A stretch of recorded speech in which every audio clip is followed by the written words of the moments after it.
started. He's like, can't convince myself that I like it.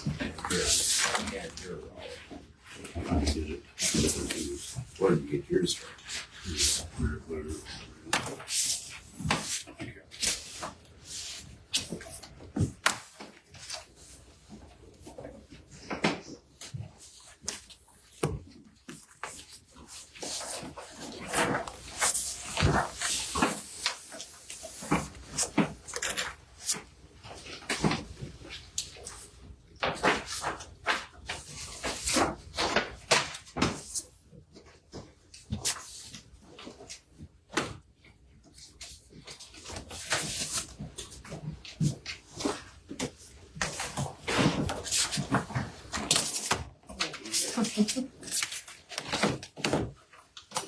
We have an agenda. Is it not in there? I don't think I must have just printed them all off and stuck them in this. Sorry. Hold on.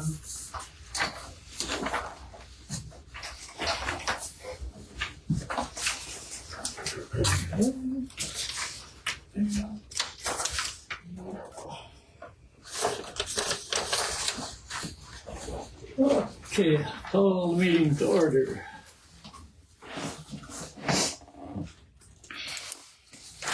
Now that we have an agenda.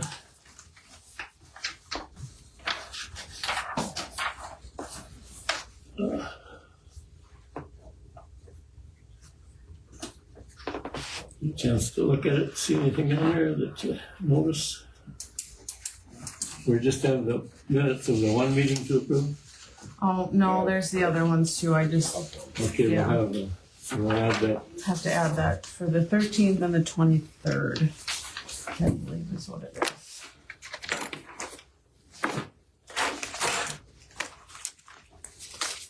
13th and 23rd. Okay. Oh, You should have the minute, oh, the 12th, not the 13th. All of those should be in your folder. okay. Okay, so we'll add those minutes to the agenda. Anything else? Nothing. Could I hear a motion to approve the agenda? I'll move. Second. Motion and a second. All in favor? Aye. Aye. Okay, minutes or agenda approved. Minutes from the July 2nd, July 12th, and July 23rd meetings.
I read through the minutes. I couldn't see anything that needs. Okay, we have a motion to approve the minutes. Is that right?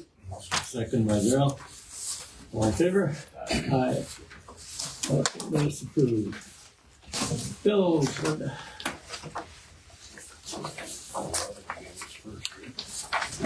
Got a lot of them against the first. Oh, yeah. Right, no, really, you have to trust me that I know how to write bills out.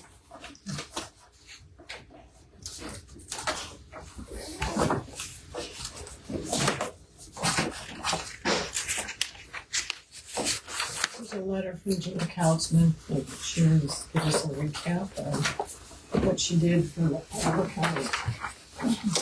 What's that was day?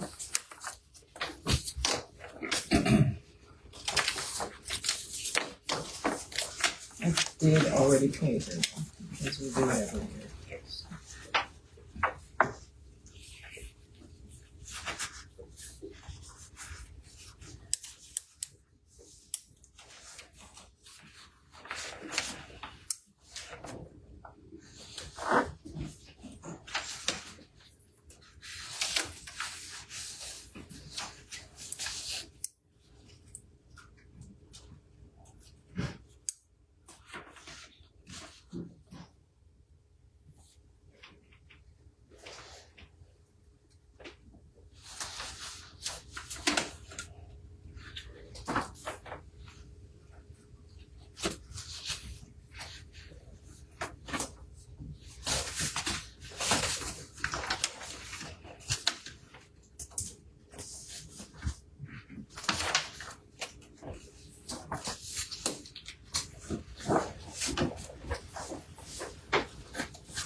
Those are from last one. Those are from last one.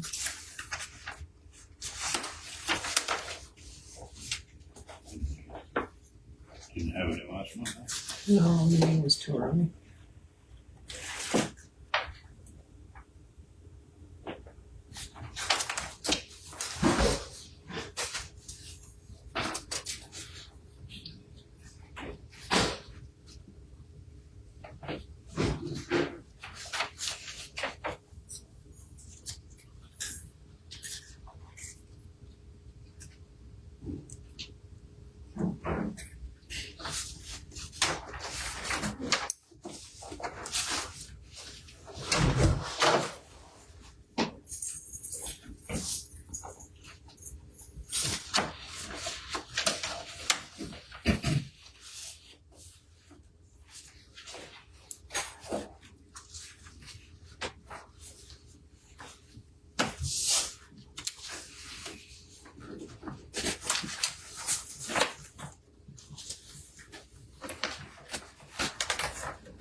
They didn't find a leak in the roof?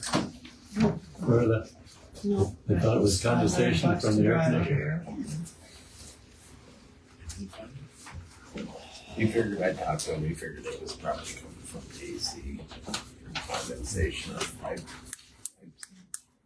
That's what we figured, that's what they figured. They checked everything out up there. I said, did you check the down spouts? And they said they were all clean, so. Was it leaking in I haven't seen anything or heard anything, so. This is in the lawyer's office where it was. He was the state's attorney over Lauren. It wasn't out front. No, it was in the state's attorney's office and stuff. Or the Lauren's side of it. Right. Be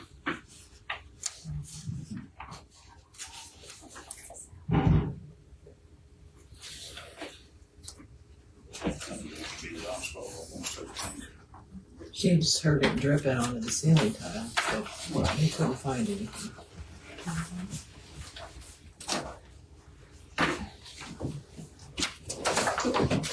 It was, I guess I didn't hold myself.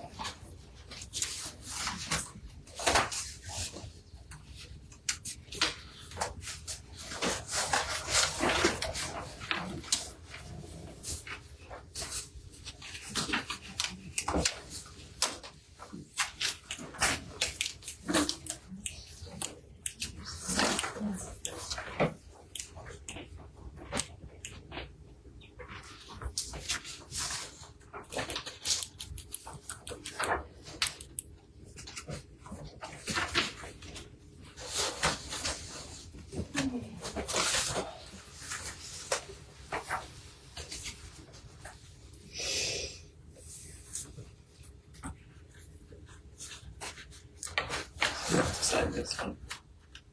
No, that's what she just sends out Okay. to show that they actually looked at it.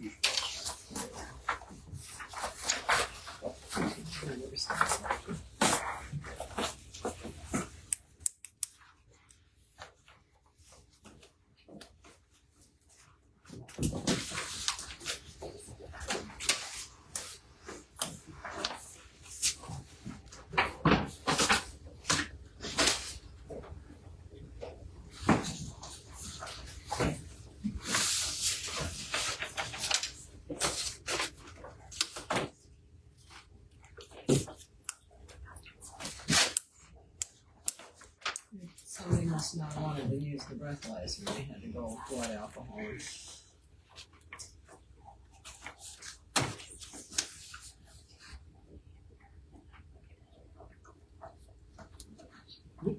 Probably should have. It's been a lot cheaper, $500 to do a blood test.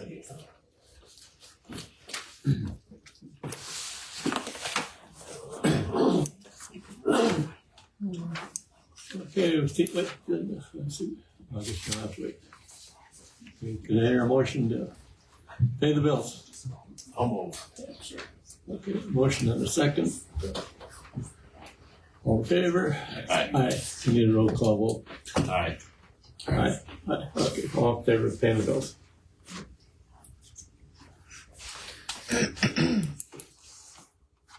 Right, Ready for me we're on the agenda. All right, you're all ready for us, right? Oh, absolutely. How's everybody doing? Good. Well, we got light on the paperwork today, so I didn't give you too much to have to go over, so. So just real quick, just kind of wanted to update you guys on what's going on, what we've been up to. It's been a busy couple of years. This last year was extremely busy. We do, so if we look at the first page, it's kind of, there's technically 4 organizations all started by the regional council. The regional council, it does all of our, like our EDA stuff, our planning stuff, helping the businesses, things like that, like revolving loan funds, local revolving loan funds. And then it started the housing program, which is which is the Community Works. It started a certified development company, which does our long-term financing.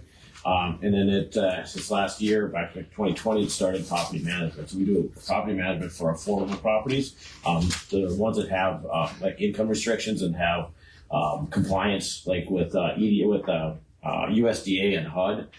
They all have these compliances. A lot of the, property management companies that do the market rate stuff don't want to do that. And so we have the people on staff to do that. We don't do the market rate, right? So we're not here to compete with other people. Who pays for that? The tenants. Okay. Yeah. So it's part of, tenants pay rent, and part of that rent is that management fee, which then pays for our staff to have that done. Yeah. And so, Some of it's subsidized through HUD and through like low-income housing tax credits and things like that. But that's where it's paid for. So we have 4 companies doing a lot of things within the Ted region, and actually our housing stuff is actually across the state.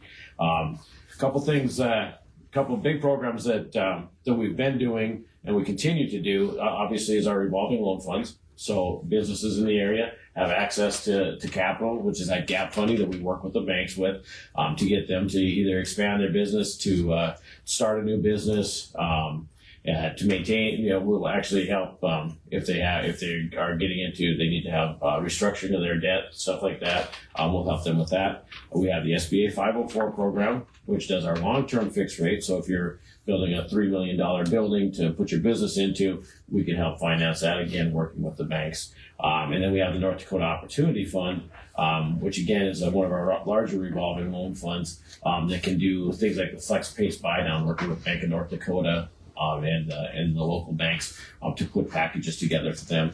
The newest program that we have that we got just a couple of years ago is the Meat and Poultry Intermediary Relending Program. Okay, so that is anybody that's doing. So back under during COVID, if you recall how COVID hit the big 4 meat packing plants, and we had so much trouble getting fresh product. Well, USDA came out with this program that said we want to diversify those big 4. And so they said, we have this grant program out there. It was nationally competitive, saying that if you finance a business, a meat or poultry processing business to expand, to increase their capacity, there's this grant program. So we applied for that, and we were able to do that. So far, we've done a couple. So far, we've done, we did Cloverdale with their expansion. So you see the sticks that they have. That was part of their expansion. We helped finance that, as well as increasing some of the stuff on their line. So thereby, what it's trying to do is trying to do that, trying to expand them so that we're not relying on the Tysons of the world, right? And then we also did a brand new butcher shop out in Steel, Modak Meats out there. So if you have people that are interested in either expanding or starting anything in that meat and poultry processing, butcher shops, it can do anything. The first round, it could do anything in that processing, but once it revolves back in, which a lot of it has revolved back in, it can do anything within the food chain industry, with the exception of grocery stores and production ag. So if, say, I always use the example that if somebody wants to go and do a warehousing facility, say they want to do warehouse and do the separate little small grocery stores, we can finance that warehousing facility. We can finance a freezer truck if they're moving food from here to there. Right, so anything within the food chain industry can help diversify that food chain. So that's out there. What about all these wineries that are going in now? Wineries, that's a good one. Yeah. We would have to check with USDA because it's alcohol, so that might be. But like everything else in our programs, if they have a project, all they got to do is call us, and we will run it up the chain with the USDA. So it could be a possibility. I don't know. So I've just started drinking wine. There's 30 new ones in North Dakota. Is there really? Yeah. So, but yeah. So anything actually that probably, if they are actually, that would be within the food chain. As far as the processing part of it would be. So not the retail end of it. So, and then the other thing, the big thing that we do a lot of, because it's really needed out there, is we're getting into the housing, and so we're acquiring some of the properties that are like the affordable properties. They're USDA subsidized properties, so they're income restricted properties throughout the state, to make sure that they are staying affordable, because obviously we're a nonprofit, so we want to make sure they stay there. But we also develop properties, so we do that statewide. We have, if you drive in Bismarck on Century Avenue, there's a new property, it's 40 units going up.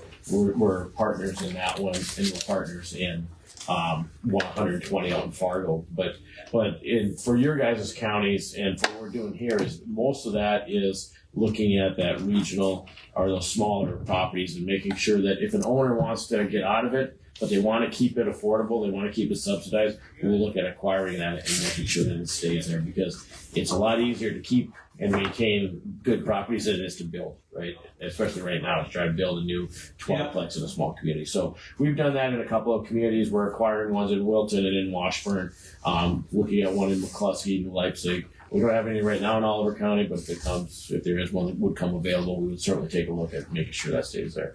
And then the last one that I'll talk about is our EP2 program, which we still have. That's our down payment assistance program for any essential public employee. It's $10,000, 4%. It works with the bank. It helps them get a little bit more cash if they're going to buy a home, right? And so it could be anything. It could be a county employee. It could be a school. It could be a nurse. Anything that is we kind of deem as an essential service professional. That could be that would be the they would qualify for that. And like I said, we work with the banks on that. The bank does the first mortgage on it. We help them just either maybe the house needs some repairs or maybe if they need some help with down payment and stuff. So those are the big ones. The some of the non-financial stuff that we've been working on, and it does have some financial stuff, but recently we did the RWIP program that was through the state of North Dakota. That was the Regional Workforce Improvement Program. We were really just the pass-through on that, and what that was is about $3 million that the state came up with to do. We did a number of daycares, but it was open to the region. We had 9 projects apply for it, and then we we just administered that grant for the state of North Dakota for that. So just to make sure that the businesses in our area got the money, right? I mean, our role was just to get their money. It wasn't a grant to us. It went directly to them. The newest one that we're working on, I'll talk a little bit separately about, is a livestock development plan, because there's something on there that we need to discuss.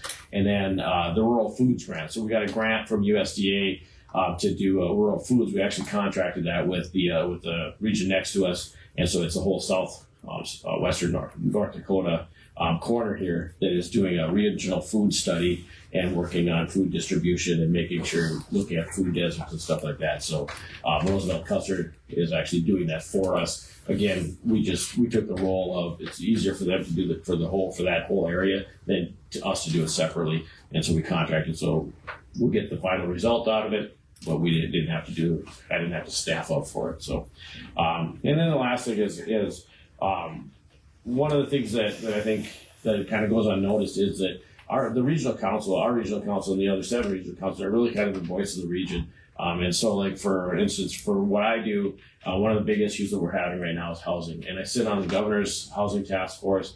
I'm on several national, I'm on the Federal Home Loan Bank of Des Moines, on their AHAC, their Affordable Housing Committee, and then I'm on like the National Neighbor Works Committee. And the reason that we're on those committees is so that our voice, our region, our area has a voice when they're doing public policy.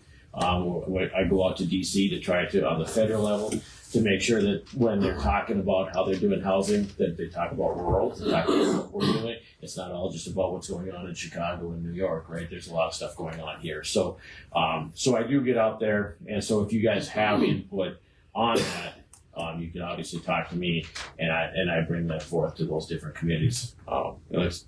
So, and then the bottom one, we just actually since 1990 we finally hit the $1 billion mark. So total projects in North Dakota that we've done is $1 billion.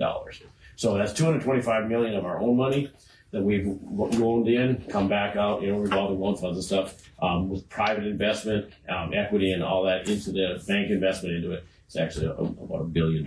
So that was a big milestone that we hit just this last month. So, and then I have the usual sheet that I have that I break down for you. We're not going to go into that too much. You guys have seen that before, of what we've done kind of in York County.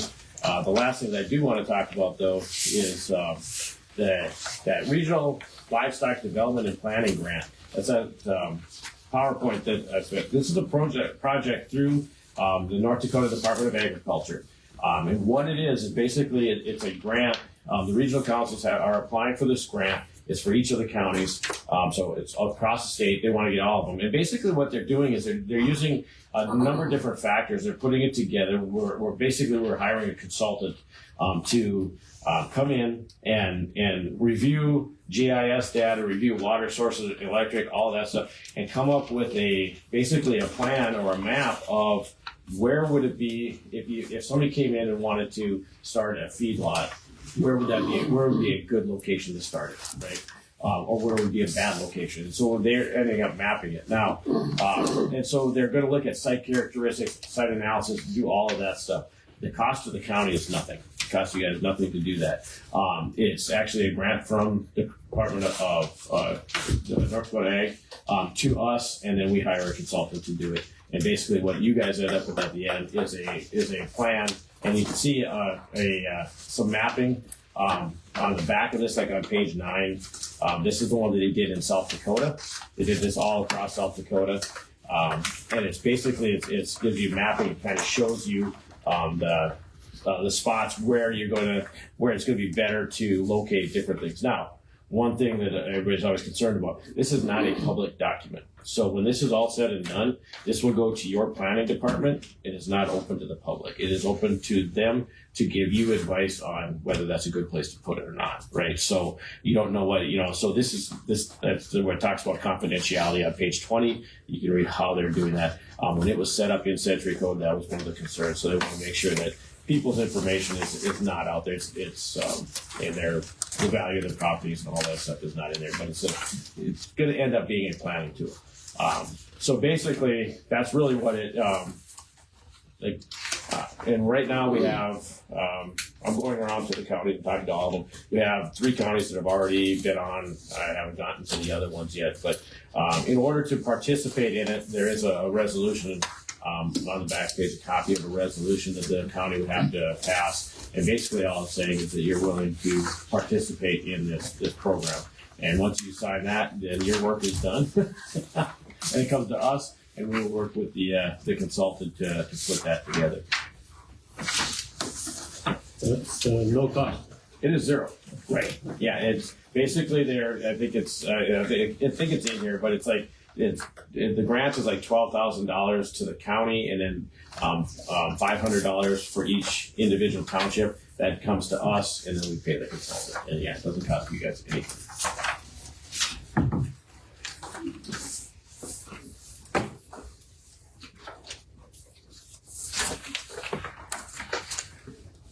That's all I have. I'm open to any questions, and if you guys would consider that would be fantastic. But. Lee, I have a question. So Brett, is there any restrictions, like the USDA? I've been talking to Aaron O'Bannon at Denise Sunbeam. Yeah. So when we went to a meeting Lee and I did a couple of years ago at the Beulah, Oliver County doesn't qualify because of the per capita income. So with your deal, is there any restrictions on that?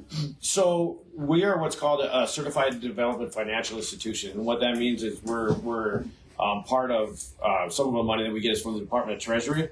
So 60% of what we have to do has to go to low to moderate income, but 40% doesn't. So a lot of our programs, some of our programs do have income restrictions. Most of like our IRP revolving loan funds and stuff, they do not. Our business ones don't have those income restrictions. Just on the housing side, it has some of the income restrictions.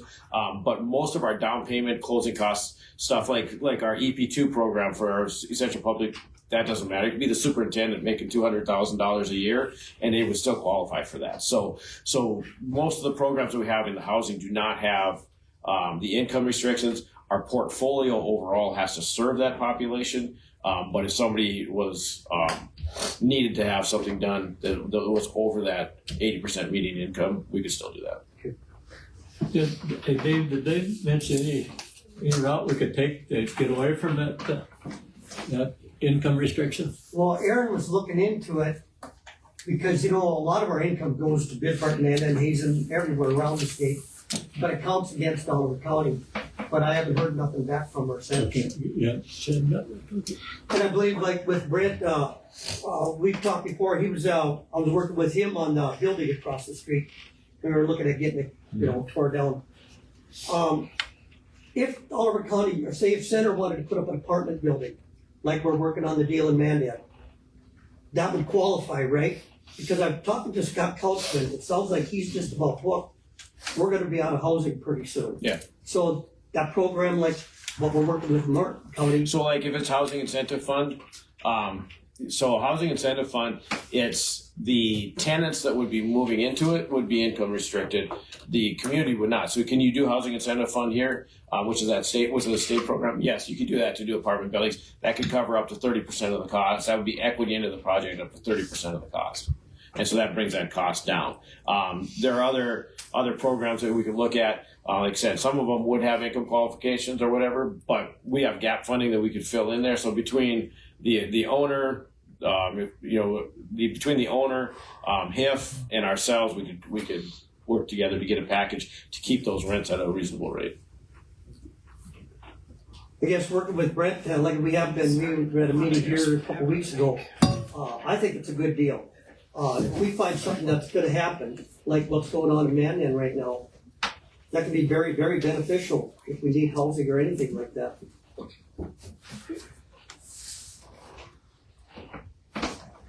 Okay, on this, You don't have to make a decision right now.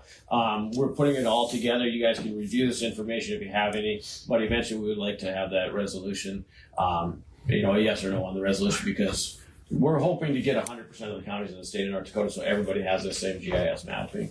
But yeah, you don't have to make the decision today, but I would like you to, in one of your future meetings. We'd like to have it done, for sure by the end of the year. I'd like to get things moving, so.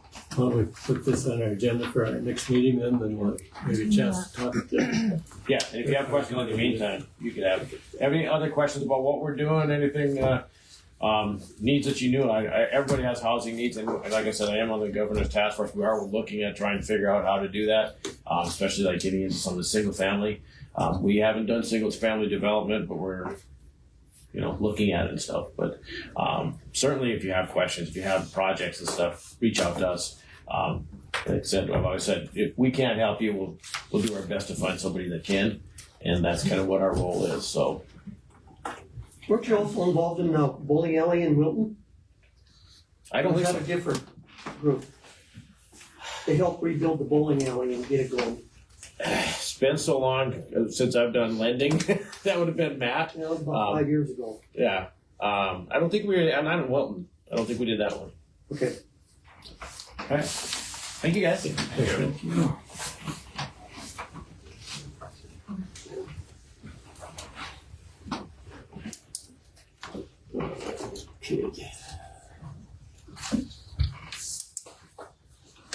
To the other business.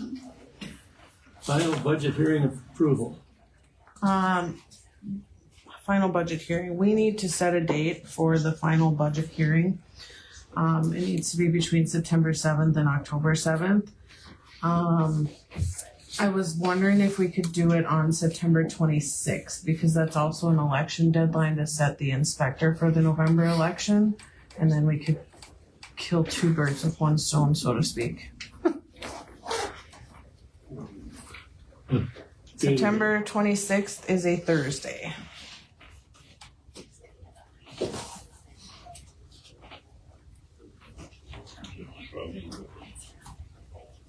Is it right? I have an appointment, but I don't think it's that. I think we're okay with that. Okay. Okay. 8 a.m. or would you prefer a different time? It can be any time, really. Okay.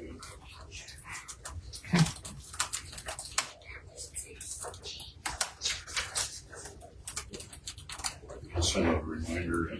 Yes, I will send out a reminder, and it'll be on the tax statements too, because we have to publish that on the estimated statements. But I'll send a reminder so you don't forget. Highway utility permits. Okay, I have two of them.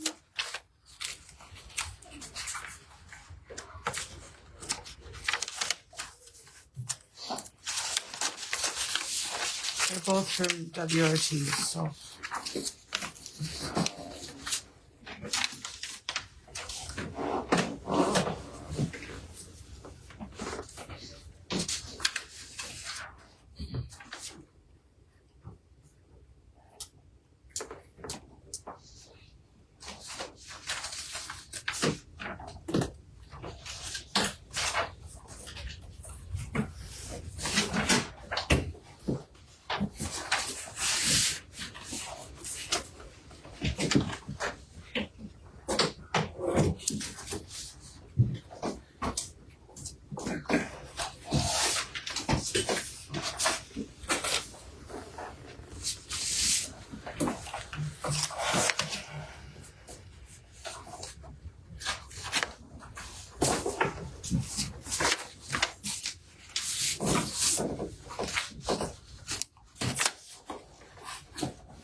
For the wind towers? Kind of looks like it, yeah.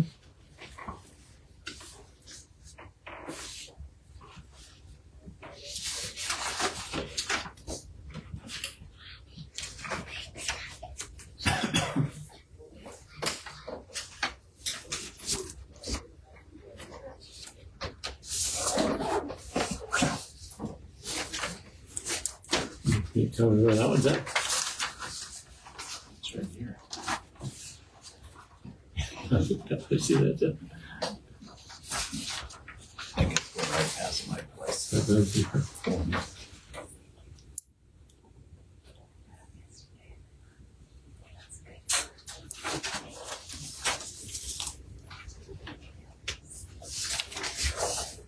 It's on both. Yeah. Okay.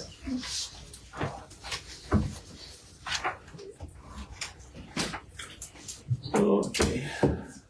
Your motion to approve the West River telephone highway utility permits. Okay, motion by Darrell, second by Blake. All in favor? Aye, approved.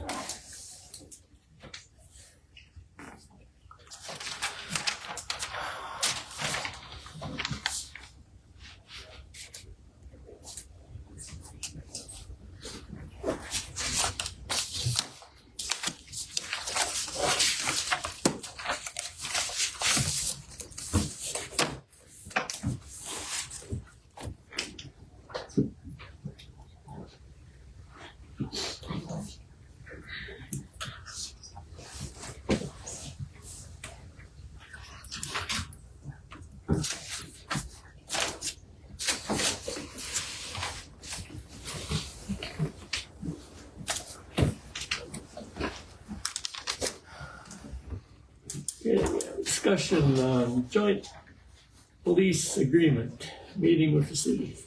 Basically, just a reminder that we have that meeting on Monday at about 6:30 up at the Civic Center with the city. I sent that, Yep. the agreement to you to look over. Yeah, I looked at the agreement. Looks okay. I'll take another look at it and see if I have any suggestions. I think the biggest question we have to ask ourselves is what amount of money are we asking for? I do have some data from the sheriff's department that shows the majority of the calls are for center. And so it'd be tough to put together like an executive summary of it, for you guys. But I can tell you, it's very clear that the majority of calls are for center. And so the question then becomes, what have they paid in the past? What is the appropriate amount now? I'll do a little bit more work before the meeting on Monday, and I'll try to have something to hand out to you guys. Okay, are we looking at an increase? Well, I mean, Yeah, my understanding is how the funding goes is that there's several sources of funding. I think the state puts in a fair amount of money to the sheriff's department. We put it. Certainly, I think it's a hard question for me to answer, but I think from a common sense standpoint, if the majority of our calls are going to center, shouldn't the entity to which we're providing services pay their share? And, now they haven't, there's an entirely new council or commission, the council, I guess, is the city council. I don't believe they're fully staffed at this point. I think they're still short too, correct? Right. And so I'm hopeful that we have some productivity at that meeting. I'm hopeful if there's some discussion. I'm not particularly hopeful we'll get any particular direction. And I think that, at a future meeting, we should have a discussion on how best to approach negotiations with them. Because it's unfair. I believe that personally it's unfair for the county to bear the majority of the costs where we're providing the services to the city. And so I think that's something that should be considered by the commission. We definitely need a plan B in case they reject. Yeah, I guess maybe that comes if there is a rejection. if there is a rejection, the question we have to ask ourselves is, what do we do? I suppose there could be the suggestion that they hire their own law enforcement officer. I suppose the suggestion could be that they contribute to some additional costs to have, or I'm kind of thinking about that one off the cuff, so I'm going to hold off on that. But I do think that perhaps maybe having a city law enforcement officer or two wouldn't be the end of the world for them, and it would relieve our deputies from a lot of that. Very expensive stuff. Well, I think that's been their argument for a while, is that it's cheaper for them to do this joint agreement with us, because to hire 2 new people, or even one, plus they need a vehicle and they need all the equipment to go with it, would cost them more than what they're paying us currently, but they're not paying what we actually spend on services just for the city. Right. And that includes the jail bill as well. Well, right. And my experience with, obviously, I don't think that we have, is there a municipal court?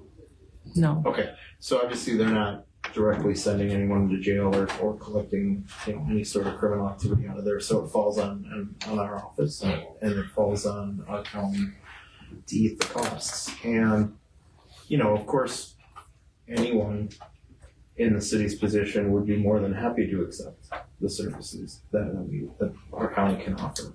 And I do think that there's a certain duty that the county has to provide law enforcement, especially in a rural community like this. But I don't think they're contributing, from what I can tell, just on, in speaking with people that have been here longer than I have, obviously, and speaking with some others, speaking with some of the law enforcement officers here, and just reviewing the data. It's pretty clear to me that they're getting more than their fair share. The question is, what do we do? What, offhand, what are the sheriff's department's requirements for the city if they no longer want our services? If they no longer want our services, I suppose that there's a moral question to that and there's a legal question to that. Which one would you like me to answer? Probably we should put thought into that new one, fellas. Okay, thank you. I will put some thought into it and get some information for you for the next one. Okay, was there a time limit that had to be done by? The end of the contract is the end of August, which is why we're meeting on August 5th. Then we'll actually have some issues. So We did, and we had to extend the deadline, so to speak, a little bit last year. That's something. And that's why it's a year, typically it was like a 4-year agreement, and now this last one, we just did it on a year because they wanted to meet with the county to kind of see where we're at, like we're discussing now, what their actual costs are that we pay out that they haven't reimbursed us for, basically. Boy, that's going to be tough because if they don't have a full council, it certainly puts us in a strong negotiating position. Well, it's not only us, it's Mercer County, because we have to have that all signed by a certain time. Yeah. So it puts us in the bind. The city doesn't worry about it. Maybe we should have, so I will put some more thought into the question Lee asked me. I'll try to get some more information on what the duties of the sheriff's department are with respect to jurisdictional issues.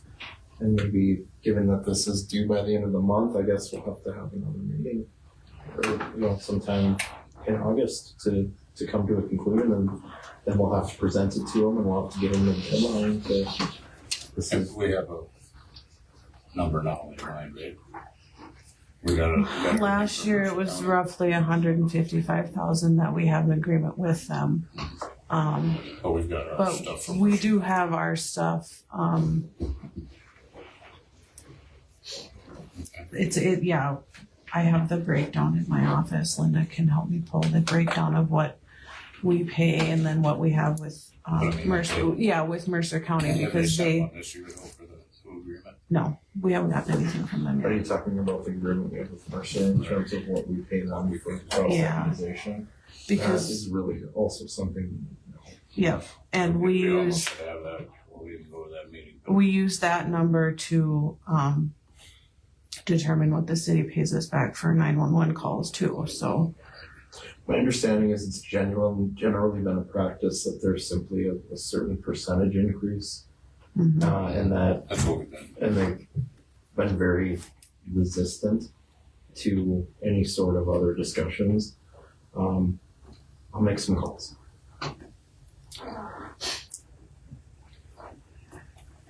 But I believe we should have that from Mercer before we. I can talk to Alice today after the meeting because she would, now that she's stepped into that emergency Right. manager role, she should be able to pull that information for us. Can you please make sure I get that to you so that I can? Yes. Yep. Okay, Yep. thank you. Because I mean, from my perspective in my office, regardless of where the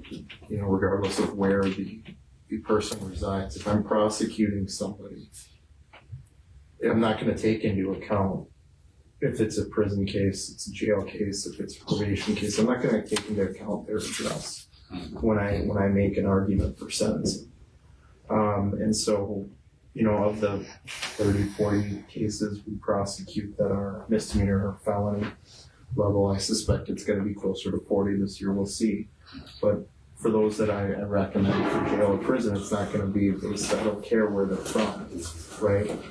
And so the question is, how much resources are we putting into with the county in investigating these offenses? Prosecuting them, it's a fixed cost, so we don't have to worry about that.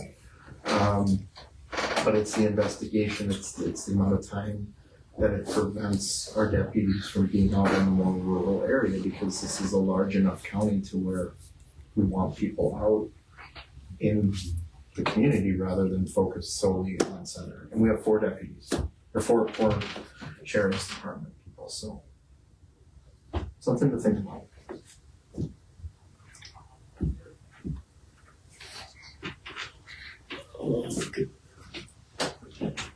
Oh, I don't know if we can work ahead or, I don't believe we can for this agenda.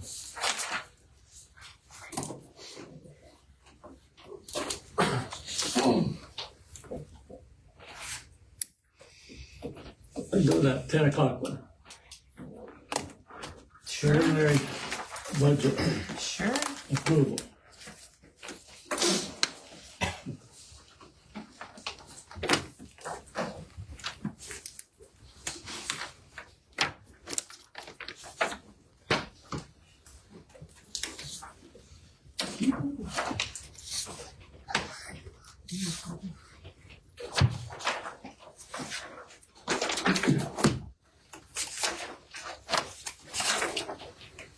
That is Laura's treasury report. This is the.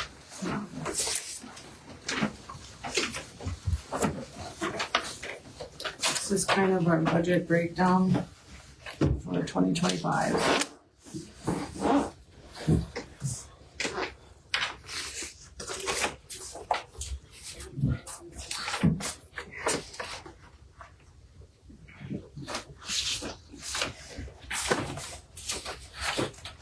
So that first page on Laura's handout there, that bottom number is the dollar amount that we currently have in our possession.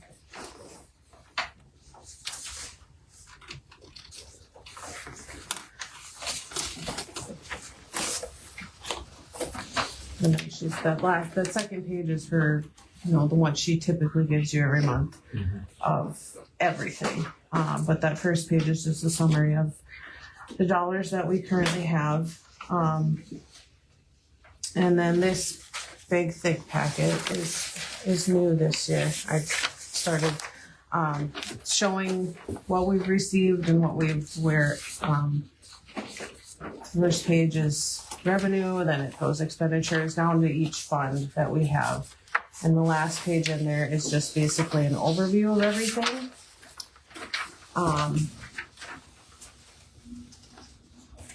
You've got 2023, everything spent and brought in 2023. With the ending balance and then beginning balance for 2024. I kind of broke it down with general fund and then the 3 county road funds that we use, and then the other funds that we have county control over, and then the special revenue accounts, which is like our ARPA and our the other dollars that we've been getting from the state.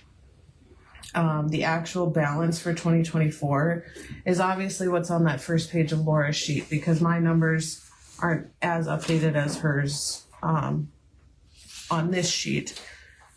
So if you take that number plus the estimated revenue we're expected to get in 2025, that is the dollar amount that we have to work with for 2025, roughly, give or take, because we're not done with 2024. But we have our estimated expenditures, and I think we're actually sitting okay for next year.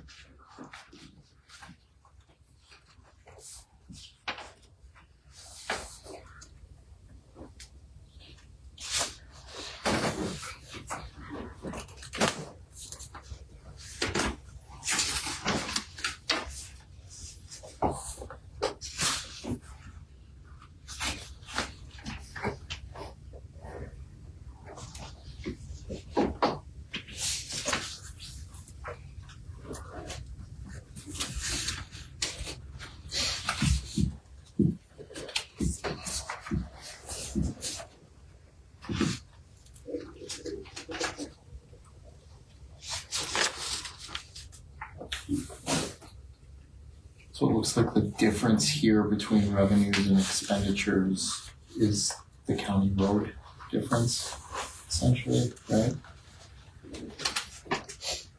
In terms of what the bottom line is, unless I'm misreading this in the Well, the highlighted is the total that we have for county roads available.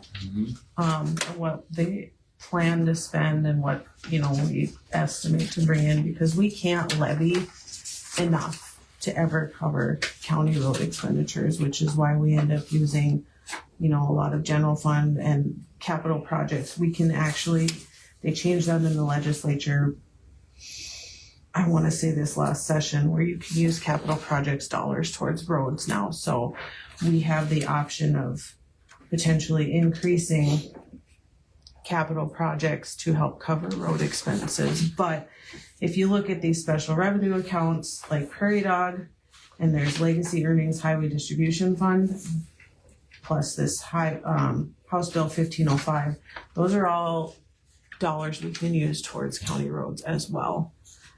So like the bottom line in this grand total here, if you take the actual balance plus the estimated revenue, our expenses for next year should be more than covered, unless, we have some sort of catastrophic event, but yeah. Because we're limited with levies for roads. We can only levy 18 for unorganized roads, which is never enough to cover expenses.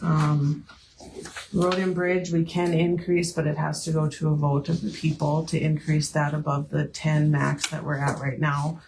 And then highway tax is a state dollar amount that we typically get in.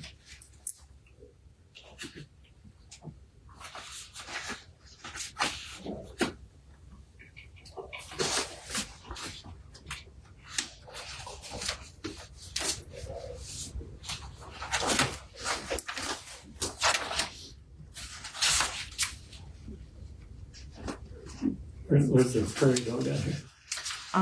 It is down, kind of like the middle of the page here. Is that- It's on the budget, over the overview, that very last page. So we currently have in there $764,889.09, and we are estimated to get $600,300 for 2025. That's the estimate that NDAC gives us when they give us our budget memo every year. Cause we didn't get any this year. We did not get prairie dog funding this year because the buckets weren't filled, and now I guess they're gonna be filled. And this is the dollar amount that they're predicting for Oliver County. What is that fund? Where does that come from? That's the state, they have like different buckets that get filled within the state level. And so, once they get filled, then there's like excess that goes into the county spread. I have there's a picture of it. I can send you the That'd be kind of cool to know. the presentation that we got from NDAC last year. It's pretty interesting actually how they figure that one out. Is there a breakdown amount for each county in that? What you're gonna send out? I'd like to see that again because I don't know we used if to get a there breakdown is. for each county. I'll have to look and see if they sent one of those out, because they did send a breakdown of each county in 23. But I'm not 100% sure that they sent the breakdown this year, but I'll look, because I know we're not getting near as much as some of these other counties Well, are, but Oliver County was, if I can recall right, 14% less than the next lowest county. Mhm. So we get a pretty small amount compared to most. yes.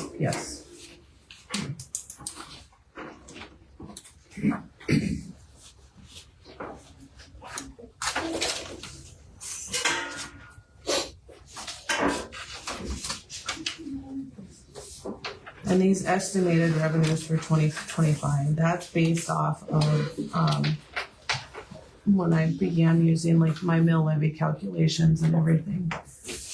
And what the mills were worth, and so I've been kind of playing with the numbers, because I know we talked last year about increasing just a little bit what we've been getting in, because we're kind of getting to that point where what we're bringing in isn't quite enough. So, not anything drastic, because we don't need to get into that game of increasing that much, but just to kind of cover our bases a little bit with things, so.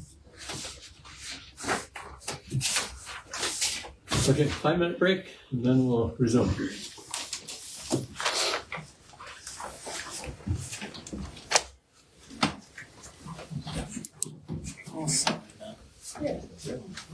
Trip. Yeah, I said I'll be the first one to do it.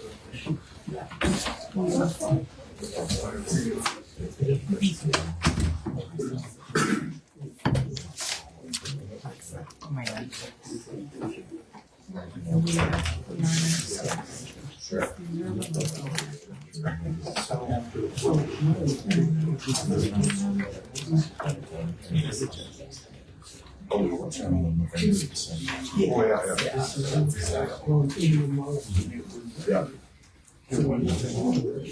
Yeah, so yeah.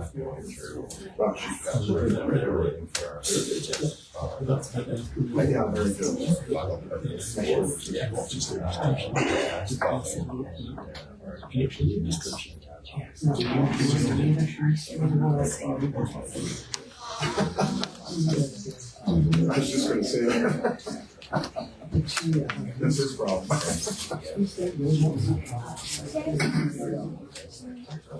Everybody can.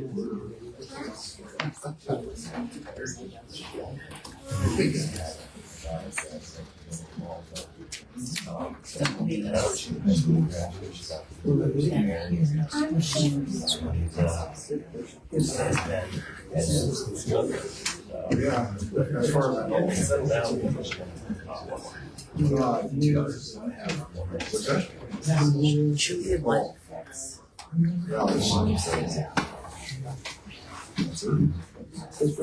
that? Yeah, this one. Yeah. Well, yeah, and,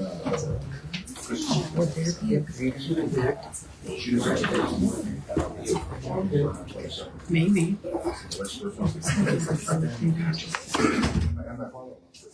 Oh, really? Yeah. Well, his sales side is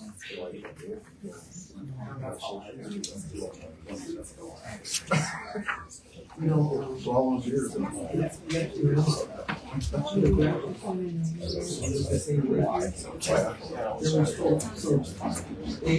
Family. Well, because of the grandma. She was,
Planning and zoning updates.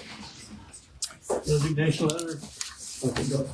I have a resignation letter from Corey Hintz. He submitted it at 4:45 last Thursday prior to the planning and zoning meeting. So he's no longer a board member. He cited personal reasons.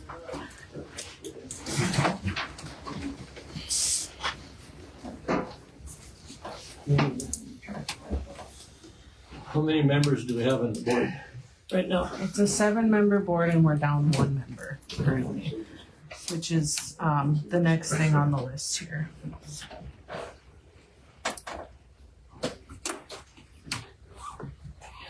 Because we filled that city position, the city had appointed Adam, and so then we had that meeting to get his spot filled, and then Corey resigned on Thursday, so we're down 1 member. We need to make an appointment to fill the vacancy.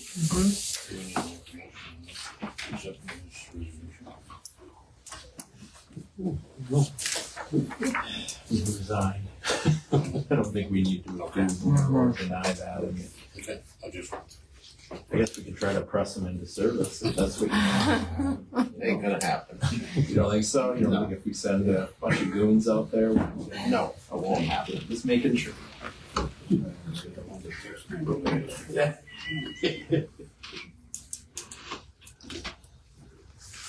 In filling these positions in the past, have we ever made the county aware that we have openings? So ad in the paper, have we done that? We have, I did put it on our Facebook page, just because this was such a recent thing, I wouldn't have made it into the paper by this week, but we have, but there are people, I mean, we have a name that is interested in being on the board, so I think it's one of those, if somebody's interested. I mean, the last meeting we talked about, you had said that it's hard to get people to fill these spots, so if somebody comes in and is expressing interest, rather than wait, I don't see why we shouldn't fill the spot if there's an interest.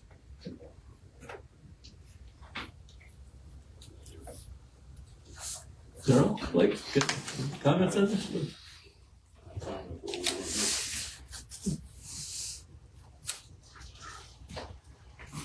We have someone interested, so.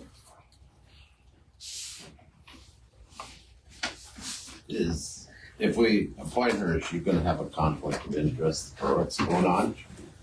She's here, you can ask her.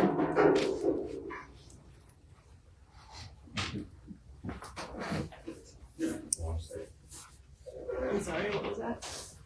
I can ask if there'd be a conflict of interest.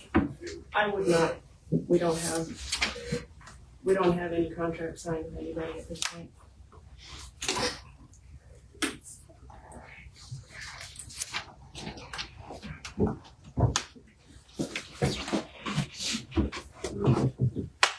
Yes, I'll move to appoint her.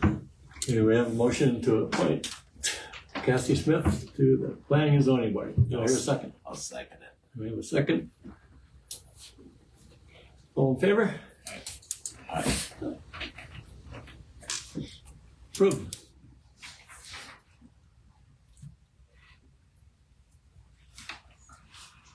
FOIA request info. Okay, so we received a request, which should be in your packets, from Charles Tuttle. Freedom of Information Act request. I believe I sent you guys an email about it as well. Basically, what he's requesting is any records that involve you as commissioners between each other, between you and the state's attorney, between you and myself, you and Planning and Zoning Board, you and the public, and you and any companies that have proposed CO2 projects. The records they're requesting are regarding the CO2 ordinance amendment, as well as conflicts of interest on the Planning and Zoning Board and or County Commission. I did talk to Patrick about this, and basically it's a law. We have to comply with these. If you have these records, we do have to give them. So I'm working on compiling their emails and whatever from Planning and Zoning Board members, the ones that have responded to me and said that they would provide me information. So basically I'm just asking that if you have records to please send them my way so I can compile this and send it back to Mr. Tuttle. You have anything to say about that, Patrick? I don't see a deadline on this. Okay, As within soon as a reasonable amount of time. Yeah. There is no definition of what a reasonable amount of time is. That doesn't mean that we get to drag our feet and not do it. This is an extraordinarily broad open records request.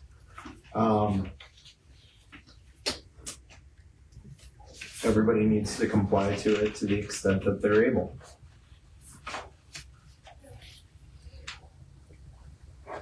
this would include like emails from residents asking to support or oppose the ordinance amendment, I would imagine.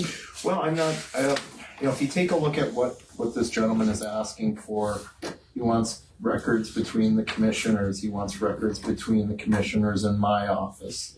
He wants records between my office and the auditor. He wants records between the commissioners and the county auditor.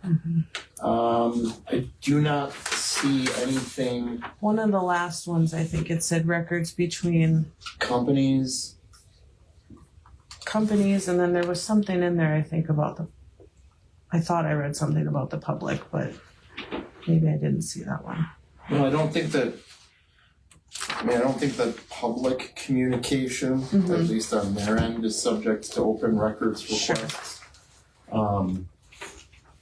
Here's the deal. This is what's been asked of us under North Dakota Open Records Law. We're required to comply with it. It has to be done within a reasonable time. Give the gentleman what he asked for.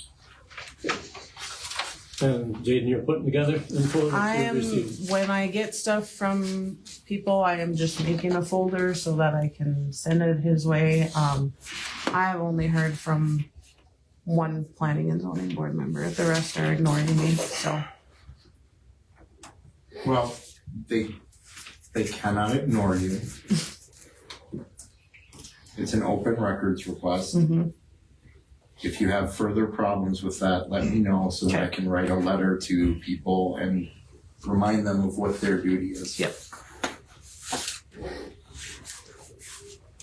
Okay, one more question on that. This also mean past planning and zoning members, past commissioners? Well, we're talking about the CO2 ordinance amendment that sits right before you today for your consideration and discussion. It's an overly broad request on an extremely narrow subject.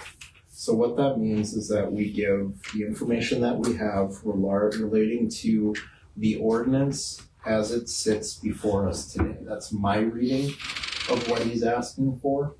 Not every ordinance that's ever been done. Again, it's a very broad request. So please make sure that you comply with it to the best of your ability.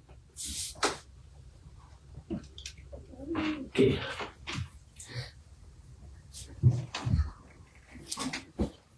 And if you need to print stuff out and give it to me to scan in, that's possible too. I can do that rather than emailing something to me. Print it out and I'll scan it, whatever. So you're saying text messages should be? Yes, text messages are. So, yes, if there are text message communications with anybody that is listed in this open records request, you are to provide them to them. That doesn't mean that you provide them with anything else other than that. And they're prohibited from going through your phone and looking at things and all that. It has to be strictly, narrowly tailored. Up to that date. Yes, up to the date that it was requested, that's correct.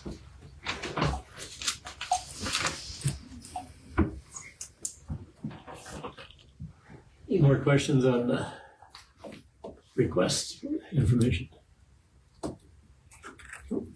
You're okay, and then we'll move on. Building permit for Blattner Energy, Met Towers. This was just a request for Met Towers to come through, or for building with Blattner Energy. It went through the Planning and Zoning Commission and then put back to complete it because we just needed more detail on location. So they were able to provide us with that, and nothing too extravagant about it. Like I said, it's just a couple Met Towers that they want to put up. So. Want to add to that?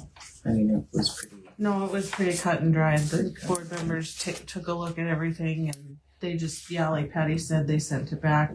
The last,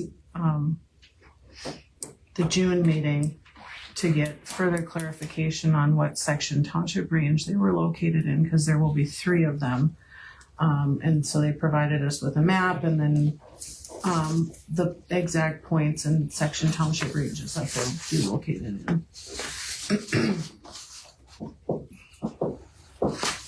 So the board approved it. They didn't see any issues with it. I'll make more than accept. Second. Have you seen them?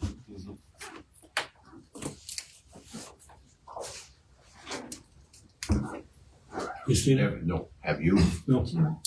I'd like to I see 'em. didn't know if you. I don't have extra copies.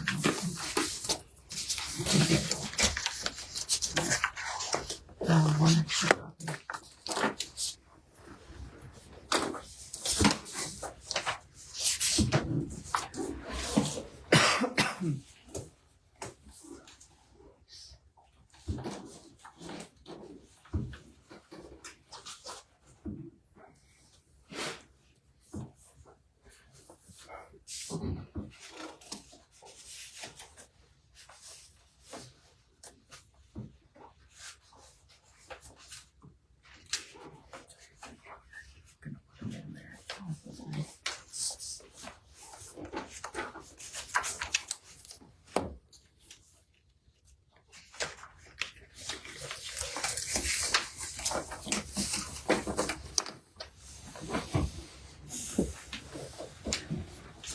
Three 300 feet tall, all of them?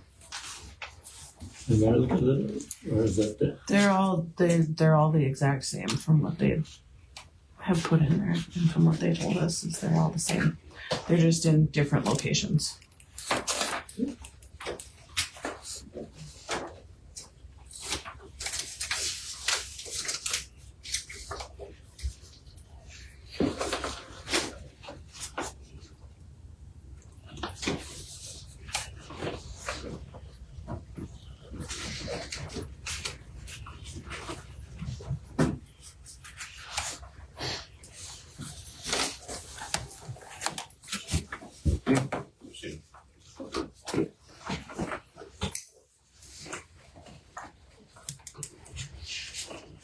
That's the same information that you have. Right? I have some idea what we're talking about. Okay, we have a motion to approve. Approve it. A second. You second it? Yeah. Okay. Any further discussion? Hearing none, all in favor? Aye. Everything I have to sign there now? Yep. There might be yellow markers. There's only one spot for a signature, so I figured you'd be okay.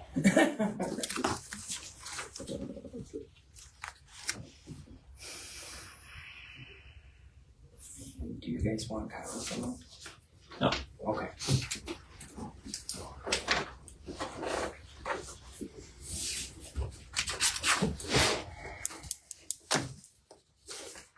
Ordinance amendment.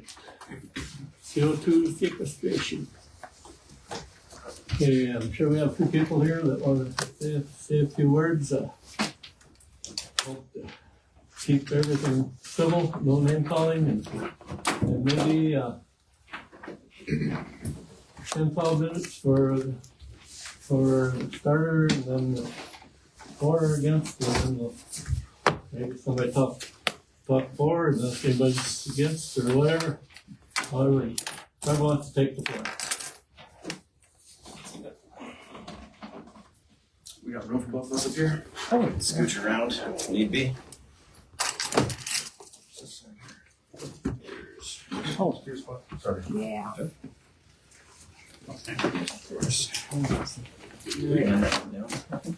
Thank you. Once. I know.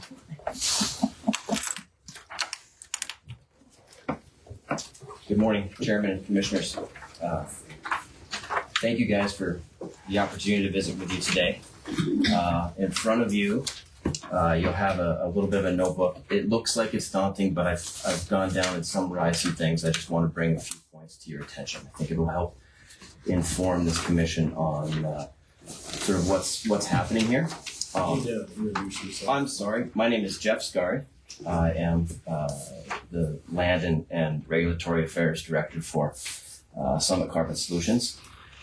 And speaking here not on behalf of, on behalf of Summit, but of course not on the Summit project, but specifically towards the ordinance. And thank you, Mr. State's Attorney Patrick. So I want to start this briefly by saying it's not that there aren't important things in that ordinance, because I believe that they are, okay? What I think has been somewhat misleading to Oliver County is whether or not these things have been addressed elsewhere, because the majority of what they have has been addressed elsewhere. So if you wouldn't mind turning to what looks like the ordinance, what you'll see inside that document as we get to page 2, where you have blue text instead of the black text. What we've done is we've gone forward and summarized where this particular ordinance has relevance in either state Century Code or the North Dakota Administrative Rules or in federal law. And so I'm going to summarize these briefly and try and give you a little bit of an understanding. It's not that these things aren't important to us, to Minn Kota, to all companies who are doing these projects, is that they've been addressed. So if we start under the definitions of carbon dioxide, you can see that there are definitions in both the North Dakota Century Code and in the North Dakota Administrative Code. When it comes to the definition of permanent sequestration, you'll see as we turn to the next page, there's a geologic sequestration definition that already exists.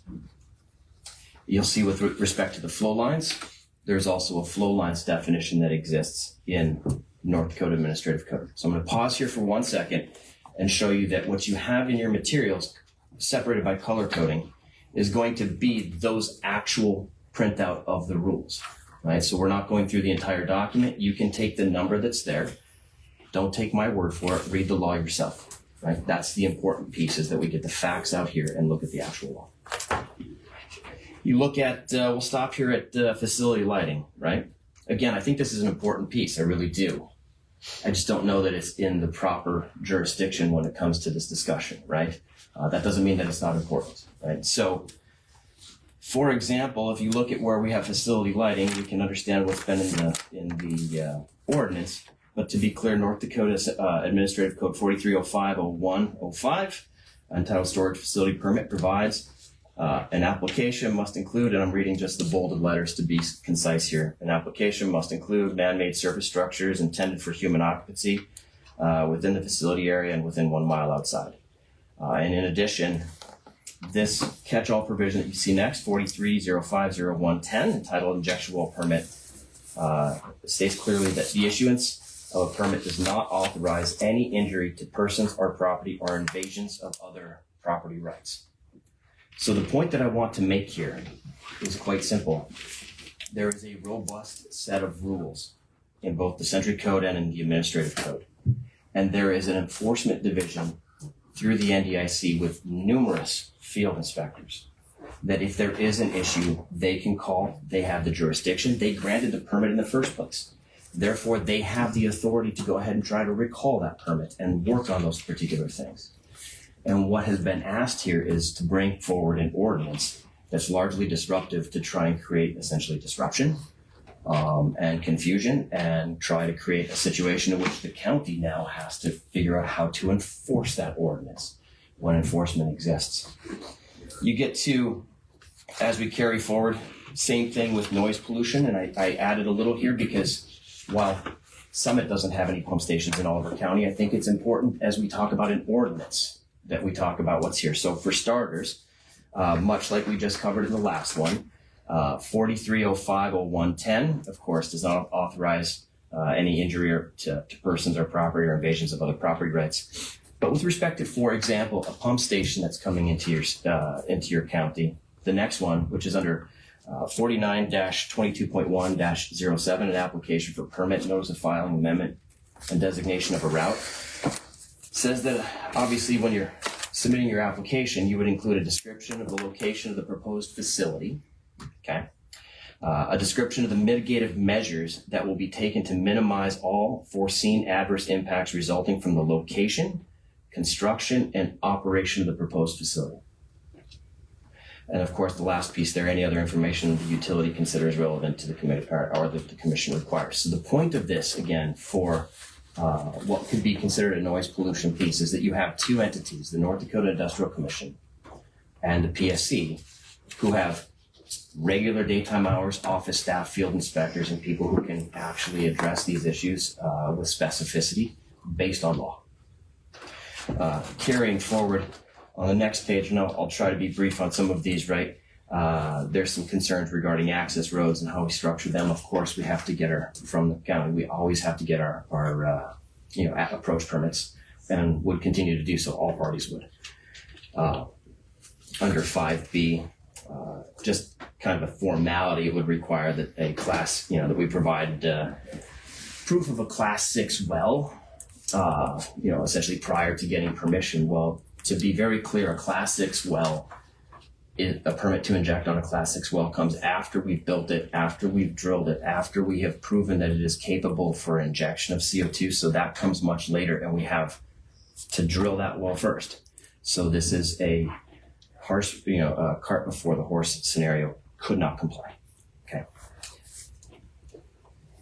So again, under sub C, it's about repairing and replacing fences, and typically this is a situation with landowners, and I can tell you that there are times when a fence is so dilapidated that we end up, the landowner's like, we just ripped that whole thing out, we've got crews, we will, right? So said differently, I'm not sure that it's properly placed in front of the county commission to tell exactly what private landowners should be doing on their property in a negotiation with a private company. Under 5D, this is kind of some road conditions materials, right? And obviously, we agree with the road condition materials. Be fine if something to that effect passed because it's clearly within your jurisdiction. Not part of your packet of your materials, but I'm sure State's Attorney Waters can provide this to you as well. But North Dakota Century Code 2405-17, responsibility for county road systems. The Board of County Commissioners in their respective counties have the sole authority and responsibility to acquire land for, construct, maintain, and operate the county road system and as designated, selected by them. You guys have broad authority over the roads. Significant authority. You can make an ordinance, but it is a subset of your broad authority of complete responsibility over the roads. You have that authority today. You don't need an ordinance to make it so that you have that authority. It exists.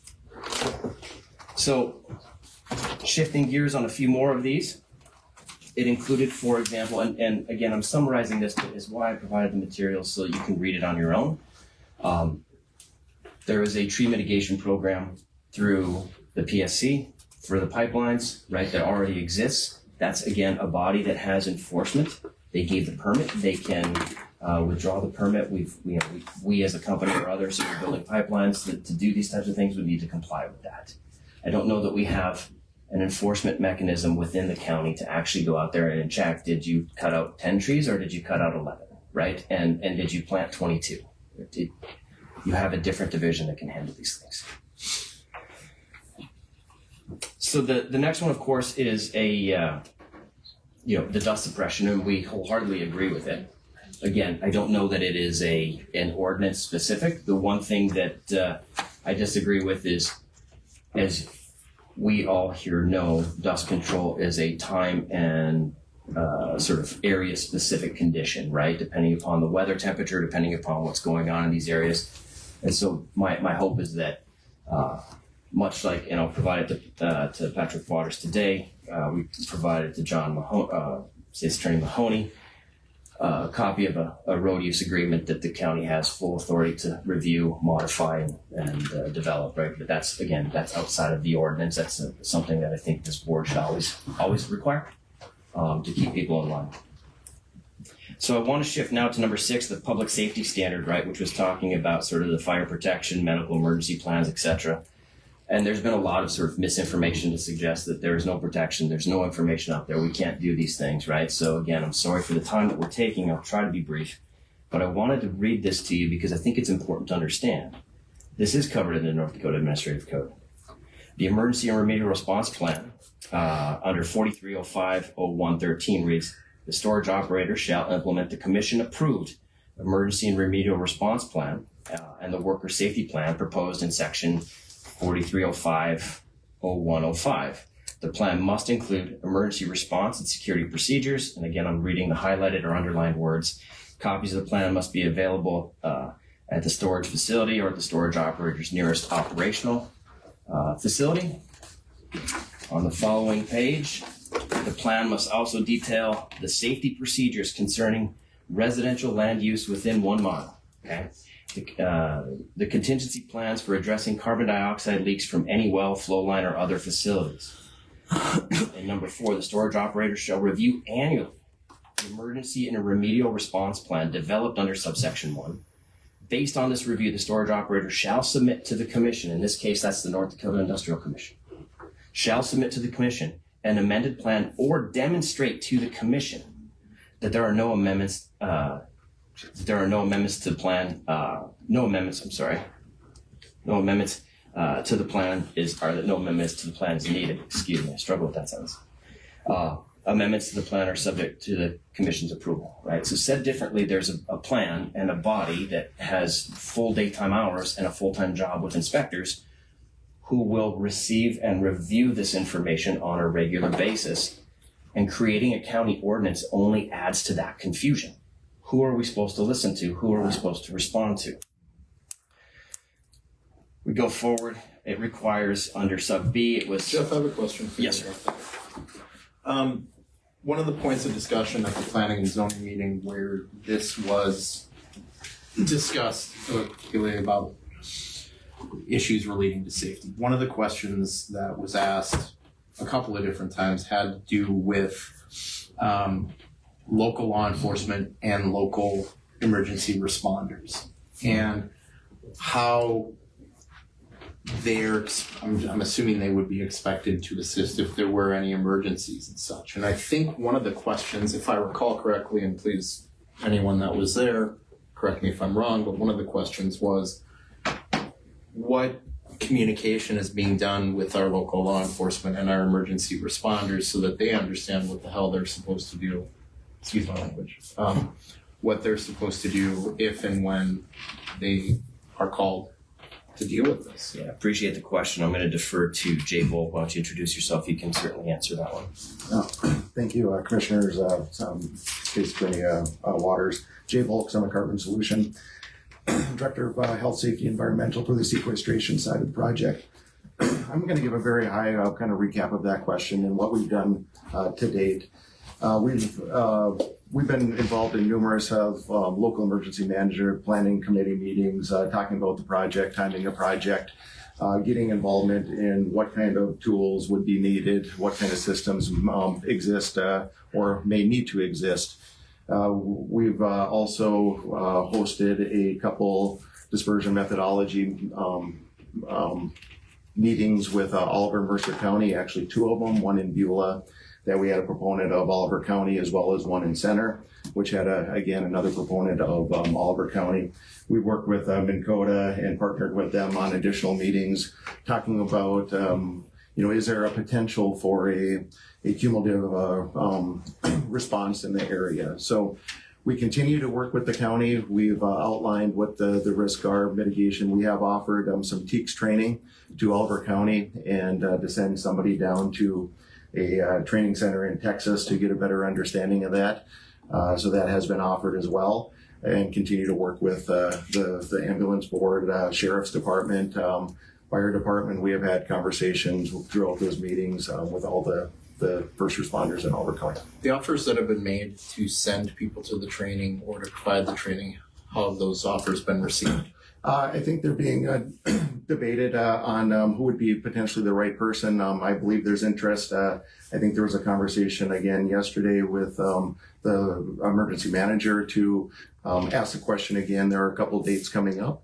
And do we have somebody from Oliver County who would be interested? So we're looking at registration dates. I believe it's September and November, and looking at booking some of those right now.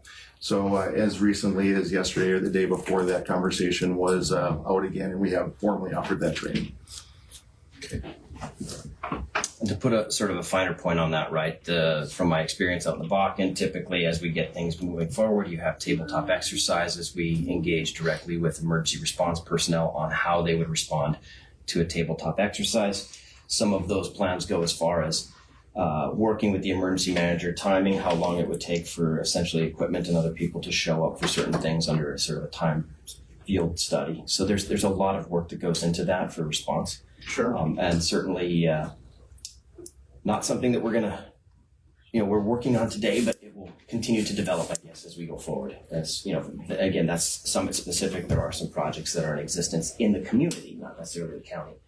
I think they can speak well to some of the things that will happen there as well. I think the biggest and broadest concern that I took away from that meeting is if and when an emergency happens, are the people that we're going to be sending from our law enforcement, from our emergency responders, are they going to know what to do? Yes. Okay. And that is a requirement on an annual basis to continue training as it goes. And then there are still items that we need to work out. There's items such as notification systems on understanding what Oliver County has compared to Morin or a Mercer County. How can we work together in these counties? So there's still more work to do. This is a plan that continues to evolve. Training tools will continue to be brought forth on an annual basis on the training. We'll provide the tools that are deemed necessary, but that's an ongoing, not a one training event that gives an overview and no more training as we've offered today. That's a process that will continue to evolve and work. Yeah, because what I want to know is if I walk up to one of the deputies and I say, if this happens, what will you do? I want them to tell me what they would know what to do. Yeah. Primarily set up a perimeter. And they need to be properly trained. Yep. Can I ask a question as well? In regards to the training, you say you'll send somebody down to Texas. Has it ever been discussed that you or Minn Kota or whoever may have a CO2 project in Oliver County bring a trainer to the county to train our departments as a whole rather than one person here, one person there? Because these people are volunteers. They have to take time off of work, away from their families, to travel, to get trained. They're not getting paid from their companies that they work for. They have to go down there to get trained and then come back. And they know it, but the next person doesn't. Has it been thought about? Because feasibly, that'd be probably a better option. Commissioners, I can address that.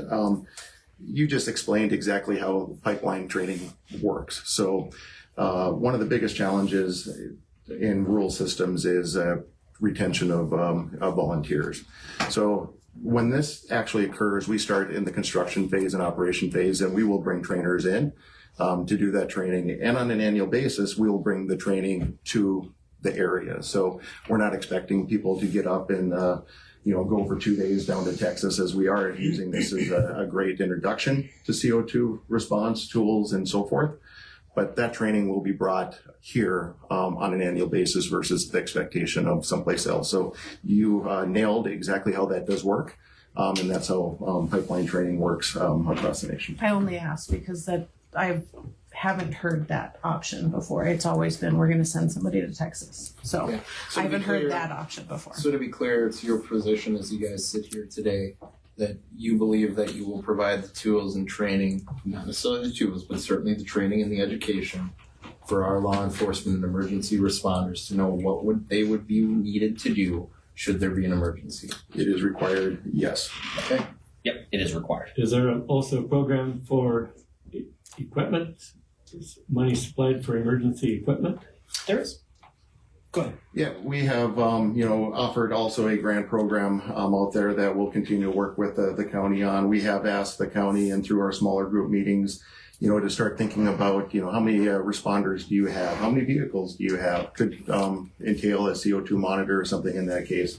What are the equipment do you guys believe you need to respond? So we've been doing this not just in Oliver County, Mercer County, Morin County, but across all 5 states and compiling a list. So again, this will be continued to be worked with the counties on what do we need to supply to respond. It may be slightly different from county to county, but we have talked through that. We have worked with that, and that has been committed through PSC hearing testimony, as well as I've said it numerous times in meetings. We will provide that equipment. And like I said, the regulations directly drive the training timeframes, and of course to be able to use the tools correctly. Lee, I got a question. Dave Berger, Oliver County. So 3 or 4 months ago, Jeff, Mr. Scarry, I talked to you and Shannon Mikula after a county commissioners meeting. And it specifically, you guys were going to have, if you submitted anything to the emergency manager, who at the time was acting sheriff and acting emergency manager, Terry Turnus. I called him the next day and he said you both have contacted him, but neither one has submitted any kind of emergency management plan. So that needs to be addressed. I think something needs to be in writing before anything can be trusted, because to me that was dishonesty. That was on both of you saying that it was going to be done, and Terry hadn't received a thing. So I question that. Sure. So, members of the board, just to sort of clarify what that looks like, what I just read is the statutory requirements that we have to do so. We don't put our winter coat on in August. Okay, we develop our plans as we go forward. Today, we still don't have our permits to build our pipeline in North Dakota. We have it in Iowa. We're working on it in South Dakota. There is a strong desire by many people here to say, I need to read the back of the book today. Well, I can tell you in reality, and to Mr. Dave Berger's comments, yes, we have engaged with all of the local emergency response teams. We continue to engage with them. We will continue to develop those plans. They start out as template and they are modified to specificity based upon the actual pipeline as it's designed, to understand the construction process, right? So what is the most important thing to your emergency response personnel day one is how do they get access when we start building a pipe? How do they get down to that particular valley? Where is the access road if they need to go down there if somebody's injured on the job site? And then we start to do things like hydro test the pipe. So we're going to go ahead and say, listen, if you have phone calls coming in because somebody hears something, we're in the process of hydro testing the pipe.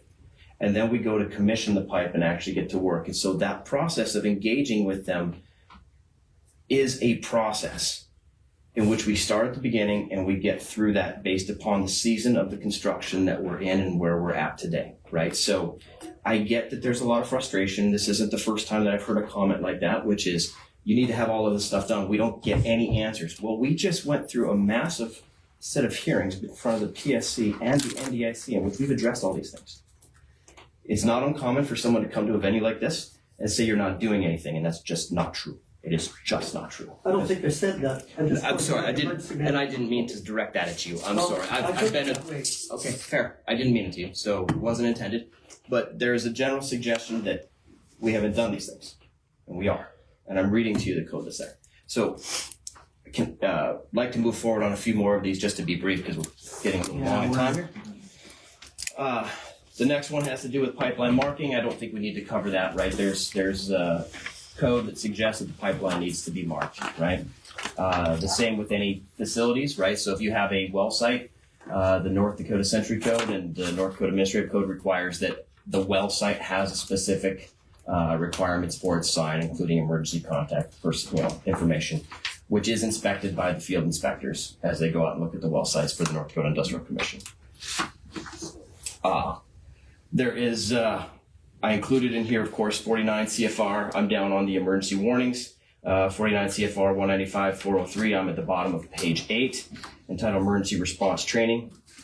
Each operator shall establish and conduct a continuing training program to instruct emergency response personnel to carry out the emergency procedures, know the characteristics and hazards of carbon dioxide, shifting pages, recognize the conditions that are likely to cause emergencies, take steps necessary to control any accidental release of carbon dioxide, learn a simulated pipeline emergency. At intervals not exceeding 15 months, the pipeline operator shall review with their personnel their performance in meeting these objectives of emergency response training program. Okay, this is the program that we were just talking about. We would need to make appropriate changes, and the operator shall require and verify that its supervisors maintain a thorough knowledge of the emergency response procedures, right? So this exists, again, right, to the comments that we need to have assurances that these have to happen. Well, I can tell you that these bodies have the ability to shut our pipeline down if we don't meet these standards. Provide educational material is what we see in sub D at the bottom of page 9. And of course, there is a 49 CFR 195.440, the public awareness program. I don't know that we need to get into details on that. We can probably skip forward, but just know that there is a very specific public awareness piece that you'll see on page 10. Operators program must specifically include provisions on how to educate the public on possible hazards associated with unintended releases from hazardous liquids or carbon dioxide pipelines or facilities, and the steps that should be taken for public in the event of carbon dioxide pipeline release. The program must include activities to advise affected municipalities, which is you, and residents of pipeline facility locations. So, said differently, there is a significant and robust set of rules, okay, that exist with respect to the safety requirements. Under sub 7, where they included facility setback requirements, it sounds pretty benign, but of course it does require the CO2 modeling that they've asked for. And to be quite honest, this is essentially an end-run attempt to try and secure what's known as sensitive security information. So as we look on page 11, sensitive security information is defined under 49 CFR in Part 15. Part 15, entitled Protection of Sensitive Security Information, provides this part governs the maintenance, safeguarding, and disclosure of records and information that the Secretary of DOT, of course, PHMSA, which is the Pipeline Hazardous Materials Safety Administration, is a subset of the DOT. Has determined to be sensitive security information. 15.5 determined that SSI includes any security program or security contingency plan. 15.3 defines a security contingency plan as a plan detailing response procedures to address a transportation security incident threat assessment or specific threat against transportation, including details of preparation, response, mitigation, recovery, reconstitution, etc. The security program is defined as a program or a plan and any amendments developed for the security of the transportation related automated system. So there's some, said differently, there's some information that is held confidential by the PSC. We've turned that information in. I don't want this to sound like there's some sort of nefarious activity here. It has been turned in. It is under a confidential order with the PSC. And this is clearly an effort to try and see if we can bypass what that looks like. And so we stand against that one. The next one was about pipeline burial depths. I'm happy to talk about that. The rules under 49 CFR 195.248 require essentially 36-inch of cover. We went to 48, and whenever we've worked on a negotiation for a pipeline, if there was a need to go deeper, we have, and we've worked that out under private negotiations. I'm not sure why the county would want to get involved in that particular piece. And so I think that kind of stands for itself. Lastly, you have your number 9, which is your road use arrangements. Again, we don't disagree with this. If you decide to pass something in that regard, we can certainly stand in support. I can tell you quite clearly, you have the authority. It would be an ordinance that tells the sheriff he can arrest somebody for DUI. We already know he can. Right? They have the authority. So, kind of went through that rather quickly. At the very back of your book, you're going to see something that I think is somewhat also informative. So go to the very back. I think it'll be right here, this piece. And I'm going to summarize this, and my suggestion is that you seek the advice and counsel of your state's attorney on this matter. This is something I think kind of makes sense. So Why is this important, right? So we've covered that there is a robust set of rules, both in the administrative code, century code, and federal rules. And we've seen a case in other places in which they talked about whether or not those preempt county ordinances. So what this case is called the Environmentally Driven Solutions case. It was a lawsuit between that company and Dunn County, with the North Dakota Industrial Commission as a party to that particular case. And if you look on the first paragraph, I'll just read the highlighted pieces. It says, the Supreme Court held that the county's requirements, which the county used to halt construction of waste oil treating plant, were preempted by state law, and thus the county had no authority through its zoning regulations to veto the commission's citing of a plan. And where it starts off is in paragraph number 1. Dunn County appeals from a judgment declaring the Industrial Commission has exclusive jurisdiction to determine the location of oil and gas waste treating plants. We affirm, concluding the county lacks the power to veto the commission's approval of the location for an oil and gas waste treating plant. On the second page, it's a printed two-sided, so it'll be on the back side for you guys. Starting in paragraph 5, this kind of understands what happened in the case. The county argues that the district court erred because the commission does not have the power to permit oil waste treating facilities that are barred by the county's properly enacted zoning ordinances and land use comprehensive plan, right? So Dunn County enacted an ordinance that controlled whether or not they could put this oil waste treating facility. But the oil waste treating facility was permitted by the North Dakota Industrial Commission. So the question here is whose rules control, right?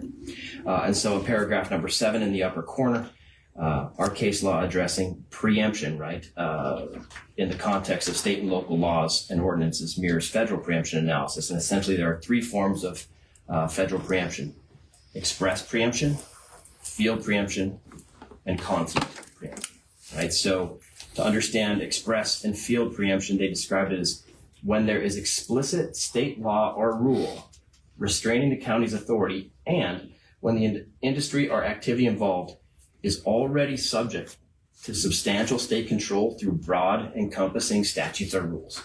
And that's what we have here. In addition, you see below there where we have conflict, where they say, we describe conflict preemption. It says, although counties have general authority to enact zoning ordinances, a local governing body cannot validly enact a zoning ordinance that contravenes federal or state law, right? And so this one concludes, I think it's on the back of the second page. Essentially, in this case, they concluded that the county has no authority through its zoning regulations to veto a commission's citing of an oil and gas waste treating plant. And it's our position that the sets of rules that govern over the carbon sequestration, which is known as 3822, chapter 3822 of the Century Code, is significantly similar, along with its rules, that there's clear authority with the NDIC, and that in reality an ordinance here could be subject to challenge on who's appropriate authority for it. And then lastly, in order to support economic development in your town, right, which I think is really important, people who are bringing investment dollars into these particular counties, they need regulatory certainty more than anything. So if mom tells you to do one thing and dad tells you to do something else, who are you supposed to be listening to, right? We need regulatory certainty. So for those reasons, we ask that you reject the ordinance. And I'm happy to stand for any questions that the board may have. I have one question. Can you provide me with a copy of everything that you gave the commissioners today so I can have that with my stuff? Sure, I can email it to you. That'd be fantastic. You know, I think when part of the things that we're trained as lawyers, we're trained about a lot of things, and then we learn a lot of things through experience. And the case that was cited by Mr. Skare talks about 2 things. It talks about the specific issue that was brought before the court and how the court dealt with that issue.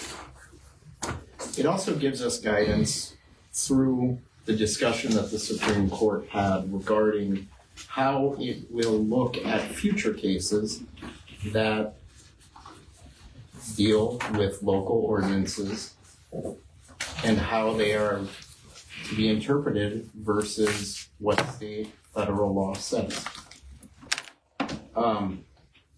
It is my opinion that I've shared at these meetings, and at planning zone meetings, that ordinances that attempt to create enforcement mechanisms where they already exist, whether through state or federal law, will not stand scrutiny. That is my opinion, based on my training as an attorney, based on what my reading is. And I know that you guys were gonna ask me anyway, so I just wanted to get that out. So Lee, I've recently contacted Williams County Auditor's Office. And she emailed me a copy of their ordinances. And so, contrary to what Patrick's saying, theirs is way stricter than what this is. If you think we don't need ordinances and you're gonna rely on the state, that ain't gonna work.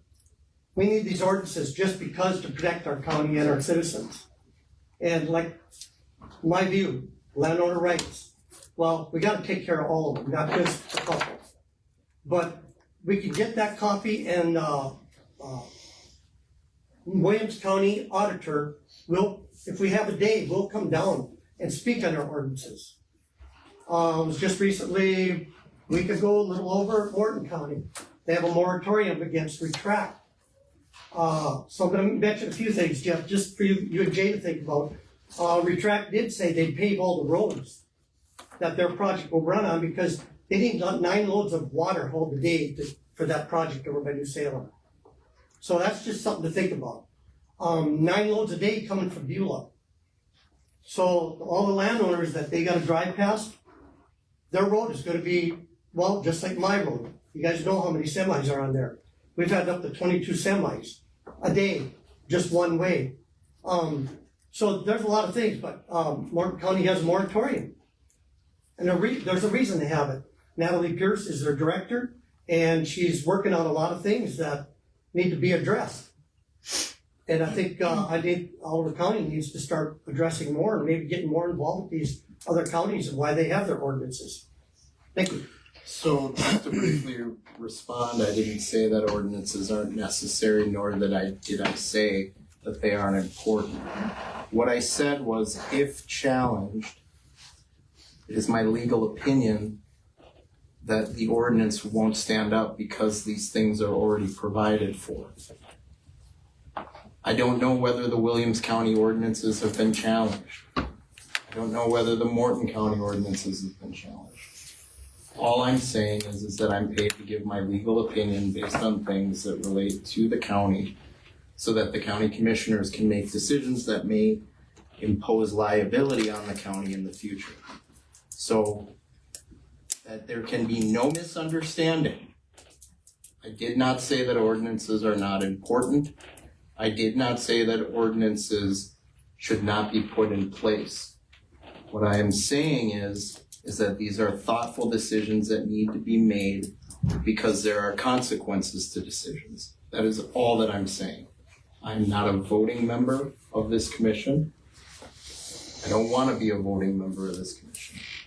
But it is my duty to provide my legal analysis to things when they are brought before. So please do not imply that I say things that I did not say. Mr. Chairman, if I can make one quick comment, just to sort of help understand a little more about the inspection and some of the comments that we just received. I'm unashamed and quite proud of how we were able to drill the wells that we did in Oliver County, took care of our roads and took care of the things that were there. We did, I think, an outstanding job. We did that under an agreement that we did with the county. You guys were present for that. We worked through that, and if I think you recall, we still have a cash bond on hand to actually end with Oliver County, intended to do that, right? So this is Summit specific. Patrick, for your knowledge and understanding, I don't know if this was passed down. This is a copy of, or an example of the road use agreements that were submitted to State's Attorney Mahoney, and is a good example of a robust piece that allows you guys for us to put in writing what we're going to do regarding the roads. And then lastly, for the comments, one comment that I think is just important. What I have here is just a quick printout from the North Dakota Industrial Commission from their field office, right? So just the Dickinson field office has 1, 2, 3, 4, 5, 6, 7, 8, 9, 10, 11 inspectors out of that office. The Minot office has 1, 2, 3, 4, 5, 6, 7, 8, 9, 10, 11, 12 inspectors, all of who can get out and do particular field work. The Williston has 1, 2, 3, 4, 5, 6, 7, 8, 9, 10, 11 out of that one. And plus you have your Bismarck office with all of your office staff that can handle these types of things.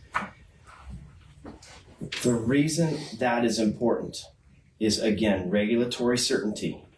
We need to know who we go to, and you don't want members of your county trying to call, for example, call the auditor, say this isn't getting done, what are you going to do about it? You're going to have a meeting, when in reality, there is an enforcement mechanism through a specific body that can address those concerns. During the day, all day, they have the personnel and the people to take care of those things. So thank you for your time.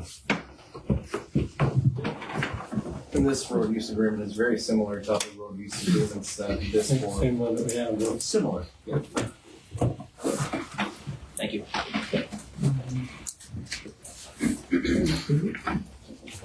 Comment? Okay. Commissioners, I'll follow up on that. Thank you. I'm Carly McLeod. I'm with Equal Power Cooperative. And I'm not going to make this lengthy. I appreciate what Mr. Scarry presented to you. I think that's what I was trying to get at with planning and zoning. He did a much more thorough examination.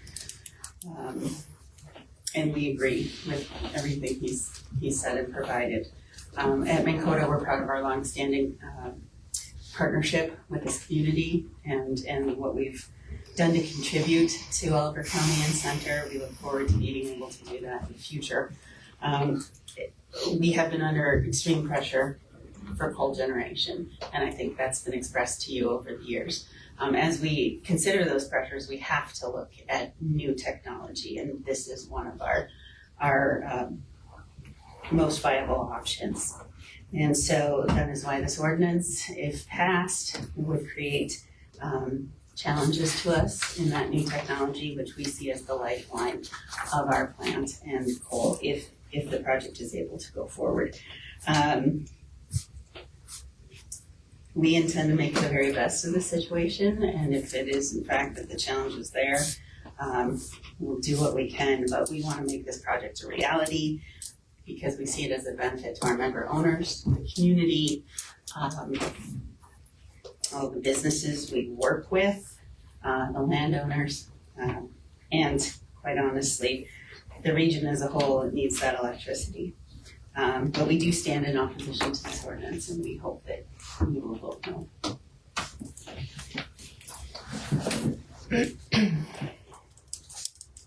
Anyone else?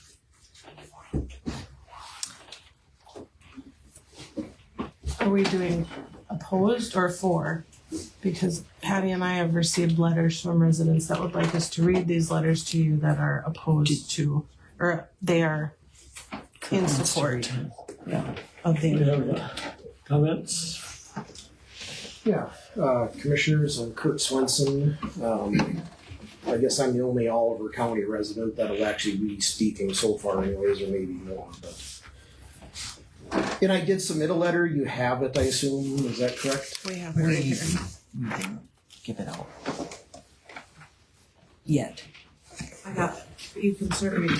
Yeah. Thank you. I'm actually not gonna read it. You know, I just listening to Mr. Scarry, I thought it might be better to, if you don't mind, I'm just gonna sit with you, but I thought it might be better to just try to address, some of the concerns that I had with his discussion and maybe just visit a little bit. In all that, I can state that I haven't heard any discussion for the actual citizens of the county, those of us that utilize the land for ag purposes or residential purposes. It's been about their business interests. And that's okay because we need businesses in the county to build things and provide tax revenues on property taxes and provide jobs and all that, and those are very important to us. But if you look at the 1976 comprehensive plan that the county has, which is your guiding directive for land use codes and land uses. And Lee, you were part of actually being on the planning and zoning board at the time that was written. You know, a lot of it is about preserving ag uses in the county, and yet and not becoming, I think one of their words was not becoming the dumping grounds for industrial uses or something to that nature of that aren't wanted elsewhere in the state. And you know, Oliver County has become the heartland of CO2 sequestration or disposal. And I just thought it'd be better just to talk a little bit. So, you know, the one thing that I took out of it, and you guys have experienced this in your lives as well, is it's easy to promise and say things. It's a whole nother thing for you to have them in writing, and so that it's clear in what will be done. And Mr. Waters, as a state's attorney, you'll appreciate the Four Corners doctrine, right? You know, it's if there may be intent and good things that are said here, like what Mr. Wolf explained of all their intentions and what Mr. Scary explained of all their intentions. But if you actually don't have that in writing, there is no certainty for your, whether it's the emergency responders or, you know, the other 10 issues or so that are listed in the ordinance for them to actually have to comply with. So, you know, whether it's, you know, your appreciation for the Four Corners doctrine or your appreciation for, I've had my hand shook before and then I haven't been lived up to, you know, I think it's important to get things in writing. I just have to pause and just reflect on the statement that Jeff opened up with, that this was submitted for disruption. I do take offense to that, and as you may remember, I came to this board, well, it's probably 2.5 years ago, I think, and I sat down with you, and I asked you that there's a lot of things coming at us in the county for the CO2 disposal operations, and it should be our responsibility as a county to provide the rules of the game for the development of this industry, not to restrict it unnecessarily or unreasonably, but to make sure that what is done in harmony with the agricultural uses and the residential uses of the county and doesn't unreasonably interfere with them as well. And your direction was that the Planning and Zoning Board would then work on an ordinance. And so that's what's been occurring. And I think Mr. Waters had said there's been something like 19 meetings on this topic. So it's been robustly debated. And it's interesting that tonight or this morning was the first time that there's actually been some actual laws put on the table. And I'd request a copy of that as well once you have it. To the auditor's office, be sent to me. Copy of what was submitted in the binders by Mr. Scary. So,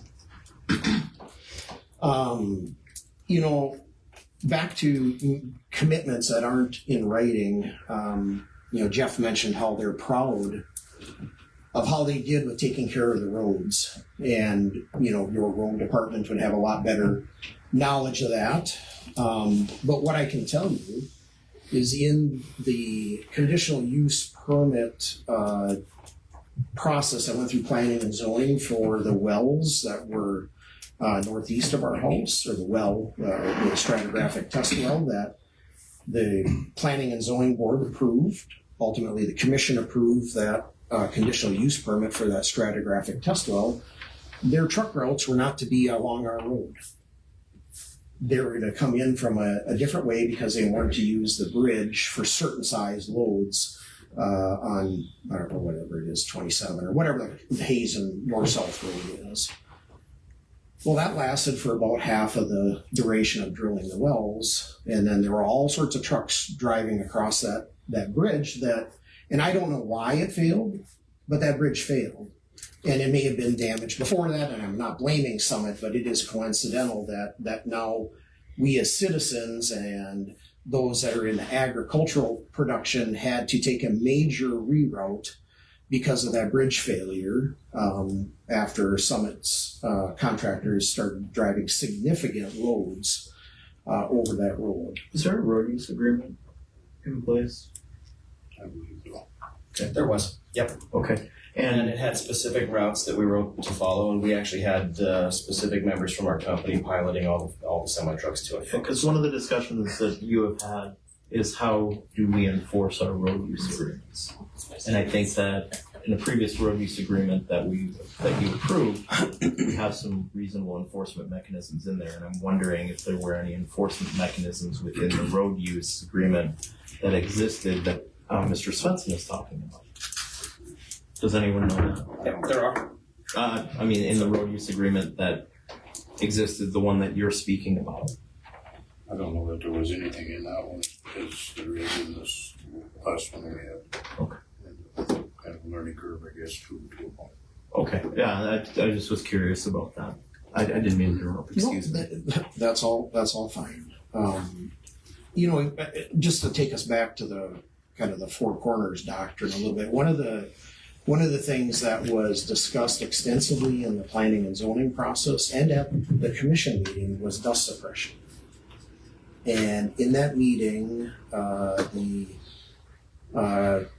previous planning and zoning, I don't know what the gentleman's title was, that was writing conditions for the conditional use permit. One of the things that was agreed to was put in the notes of the meeting was actual dust suppression for the heavy haul trucks and the extensive traffic.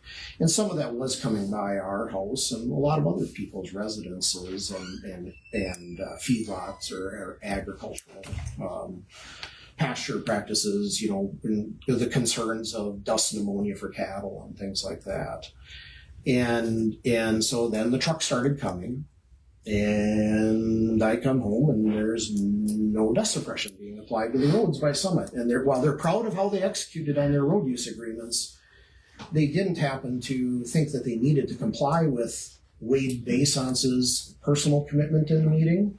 He gave you his word and essentially virtually shook your hand that he would do that. And it was put in the notes of the meeting that it would happen. But unfortunately, it was forgotten or inadvertently not listed in the conditional use permit for this process that they would actually have dust suppression. And so lots of good intentions were said and agreed to and everything, but it wasn't put in the writing. And so my first action was, and you think about enforcement, my first action was, well, I'm going to call Mr. Basons and say, and I asked him, I see your trucks are driving by our road, or on our road, by our home and my mother-in-law's home, and you're not using dust suppression.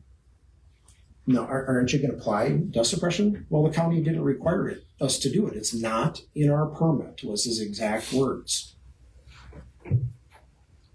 And so I just wanted to say that it's easy to say and promise things to you as a commissioners. It's a whole other thing for you to have something in writing that actually provides the guidelines, so then that whether it's us as a citizen of the county can try to engage with the developer in this case and say, hey, this is the county regulation and we appreciate you complying, or be able to contact, somebody in the county offices or you as commissioners if we need to. Having these things in writing in the form of an ordinance is very important to us as citizens and residents, actual people that live here in this county. Okay. I'd like to address a lie by Mr. Scarry. And one of the things that he stated is that there are no pumping stations in this county. So I recently, in June, had the great privilege to sit through 3 days of Industrial Commission hearings. One of the things that they do, so as you may know, the public... Can you be specific what you mean by a pumping station? I will get to that. Yep. So I will, just to set the background, there are two primary state regulating bodies for project developments of their type.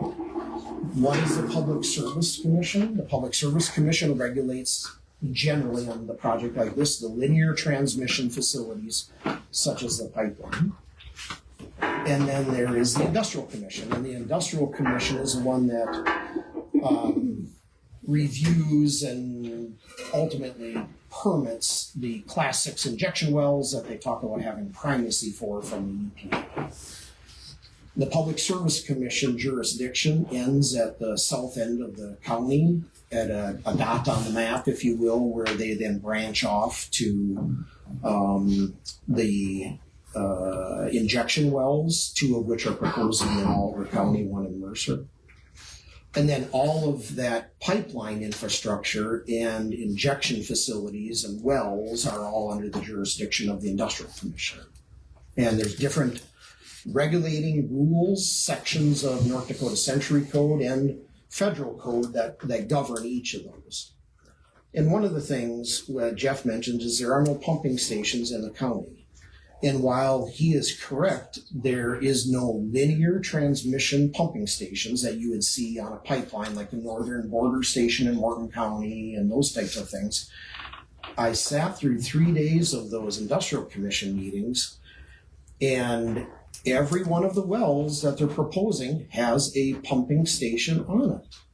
And a pumping station is a building with equipment inside where, in this case, the pipeline comes to the building underground.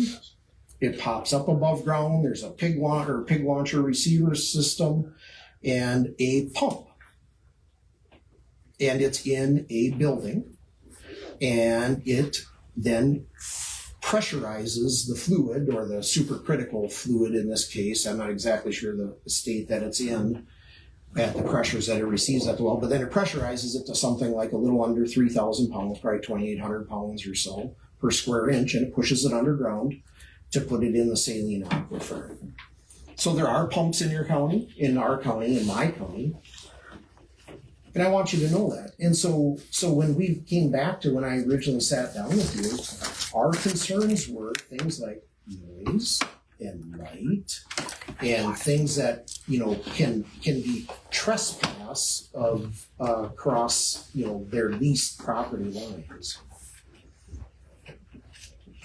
In the book, and not having the opportunity to have seen that ahead of time, and I'm kind of surprised that today is the first time they actually provide something like this and not actually in a public hearing process. Many of their comments that discuss the regulating bodies and those underlying regulations, they reference it in one part of the regulations, such as those things governed under the PSC body of rules, but then insinuate that they apply to the Industrial Commission set of rules. And they don't. They are 2 separate rules. Or multiple sets of rules, and one does not cross over to the other. The Public Service Commission rules, or PHMSA, which they are, under the federal regulations from 49 CFR and whatever numbers come after that, govern the Public Service Commission. And then the Industrial Commission rules are governed under the Clean Water rules, because the whole reason that the Industrial Commission has this primacy on Class 6 injection wells, their only mission is to protect drinking water. That's the whole reason. It comes from the Safe Water Drinking Act. And the whole reason that the Industrial Commission even has this primacy that they have is because the federal government wants to protect safe drinking water. And we all want that. We don't want this to harm our drinking water or those, feed our cattle or whatever it is from our wells. And that's a good thing. But I want to be clear that they don't overlap. One doesn't influence the other. You have both of them in the county. We are the only county in this whole project that has both sets of rules governing it. Okay? So Mercer County only has the Industrial Commission and the Safe Water Drinking Act type rules. Oliver County has Safe Water Drinking, Industrial Commission, plus DOT 49 CFR and Public Service Commission rules. Very different rules, but they don't overlap, and one doesn't apply to the other. So if I want to understand in Jeff's statement that there's a tree mitigation program within the Public Service Commission, and I don't know, I assume there is, I'll take him at his word that there's some sort of tree mitigation plan. What he's referring to there is that's under the DOT and the PSC, the North Dakota Public Service Commission rules. Well, that ends at a little red dot on their map in southern Oliver County. The whole remaining part of their project, which includes the flow lines to the wells, the injection wells themselves, and the surface facilities, including pumping stations at the wells, are not governed by that rule.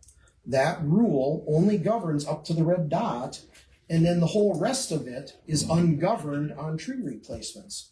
So who is to regulate that? Well, you, as a home rule charter county, have not given that authority to regulate trees and replacement of trees to the state. That's your job, if you want to have it. Otherwise, nobody has it. So I want to be clear that it's easy to say these things and to say, well, this rule applies. But it doesn't in all cases, because you have two very distinct parts of this project: flow lines and injection wells, and then you have the pipeline. And they're different rules, and making broad statements that we are regulated to replace trees, they're not in the vast majority of the work in Oliver County. So who's going to do it? And I'm not stuck on trees here. We can talk about that. But a really good example, and one of the things that we've talked about many times, is the safety of the citizens. And both the pipeline type rules and the Industrial Commission rules have regulations that address things like emergency response. Okay, and that's some of the discussion that was here today was about emergency response. What have you done to talk to the emergency planners and things like that? And that's all good and fine, but I want you to keep in mind that's all about how do we go rescue the dead bodies from a CO2 release. None of that emergency responding and of those types of focuses have anything to do with, well, let's try to prevent the dead bodies to begin with. There are rules that you would think would cover it. Okay, in specific, in Summit's injection well permit application process at the North Dakota Industrial Commission, they testified that they do not have any dispersion modeling at the wells that they would provide, and that their only safety focus was about all of these planning with, the first responder training and what's going to happen and what equipment maybe they might get, but there are no specifics provided because the end of the book hasn't been written. Well, at some point, you have to write a chapter 1 and a chapter 2 and a chapter 3 and a 4 and a 5 and so on to get to the end of the book. We should define what we want as a county for those chapters. And one of the chapters that we should have is where this facility going? Have you met your burden to the state? And the state's law is clear that it shall not endanger human health. And having a dispersion modeling from a full flow line release is important to understand. Is that facility in a release scenario going to impact public receptors? And that could be a residence or that could be a public roadway and things like that. And under testimony at the Industrial Commission hearings, they don't have that. They won't provide that. I don't know why. We live here. We drive by those pumping stations all the time, or those compression stations that push it into the ground. We want to know, are we safe driving by it? And if there is a release, is it far enough away? Then just tell us it is. Show us by a certified professional engineer that it is okay. That's all we're asking. And they have a burden of proof to do that, but they refuse to do that to the state, and the state is, unfortunately, the way they interpret the rules, all they care about safety on is the Drinking Water, Safe Water Drinking Act, right? And that the injection well itself is built to the standards that it won't fail. They don't care, and they don't regulate anything about the above ground things from a safety perspective. None of that was in their permit applications at the state. They refused to provide it at the hearings. Yet here we are as citizens saying, well, I think the rule at the state says this, yet you're not providing any of that information. So who do we go to? Well, we want our county to hold them accountable as well. You're closest to the people. You're our first governing body that we can go to. You have the responsibility to be responsive to your citizens and residents of your county. Jeff stated that it's, I forget the exact word, but something like sensitive security information. And, you know, and he cited some fancy rule in his book. But what I can tell you is the reference to that rule has nothing to do with the Safe Water Drinking Act, which governs where these wells are. He's talking about stuff on the pipeline that's 5 states away, and we have one little piece of it in the county. And that reference that he's providing is not what is governed on the vast majority of the infrastructure being placed in the county. So that has no reference to why we're asking for it. We're asking for it because we want to know that our residents, guys driving their tractors, going up the Hazen Road, are going to be fine if there is a release. And because they use fancy words and they pay a bunch of attorneys like Jeff and external attorneys to go and kind of manipulate how they phrase things to you, it leaves us as residents who aren't being paid to be here today, and we're simply trying to protect our lives and our families' lives and those of our neighbors, that you be responsive to us as well, and not just the half-truths, the misleading information that you've been provided here today. And some of it is true, probably half, maybe, I don't know. But I'll tell you, a lot of it is not applicable. In fact, even though he cited this whole sensitive security information section, FSMA came out with a letter to them that said, we're not prohibiting you from sharing this information, and you should be engaging and sharing this stuff with the citizens and the communities, but yet they don't. They referenced, we're gonna... We kind of have a time schedule here, and if you have about the same amount of time as Jeff had right Yep, now. and I got about 5 minutes left. I kept track. Yeah, okay, we Is that appreciate good? that. Thank So, you. because there's All right. others that may want to make a You statement. bet. No, I appreciate equal time. All right. So he also referenced pipeline burial depths. So in your proposed draft ordinance, it references a 4-foot cover, and they've actually agreed to that on Summit's end on the project, from what I understand. But again, he's saying that the Public Service Commission regulates that. Well, they regulate it up to the red dot in southern Oliver County, but they don't regulate it after that. So none of that is covered by the Public Service Commission.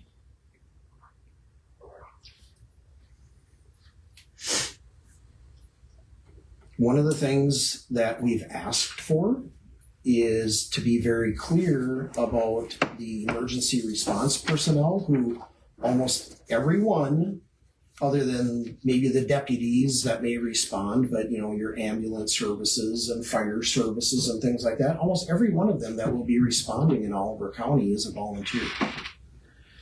And knowing that those volunteers are properly trained with very specific things, and that they actually have in writing before any of these types of uses are approved, is what is the training, give me the specifics, and what is the equipment you're buying for us? Because our county isn't equipped today with electric vehicles to go into a CO2 plume to try to rescue a motorist stranded on the Hanover Road, because their engine stopped due to a lack of oxygen in the air displaced by carbon dioxide. And they're sitting there unconscious. Maybe they haven't died yet because it wasn't strong enough or it hasn't been long enough time. But you're going to ask a volunteer to go into that CO2 vapor cloud without the right personnel equipment, self-contained breathing apparatuses that are sufficient, electric vehicles so they can actually get there because the combustion engine won't run. Not knowing that ahead of time and just saying, oh yeah, come into the county and do this stuff, you're gonna lose volunteers. And you know how vital those are when we have a range fire in our pasture. We don't want to lose emergency response volunteers. So this ordinance is supportive of your citizens' needs in the county. It helps us understand the rules of the game, and it helps developers understand the rules of the game as well. And we ask that you support it and affirm the 19 or so meetings of public input, the recommendation from the Planning and Zoning Board to pass this ordinance. And I hope that you do that.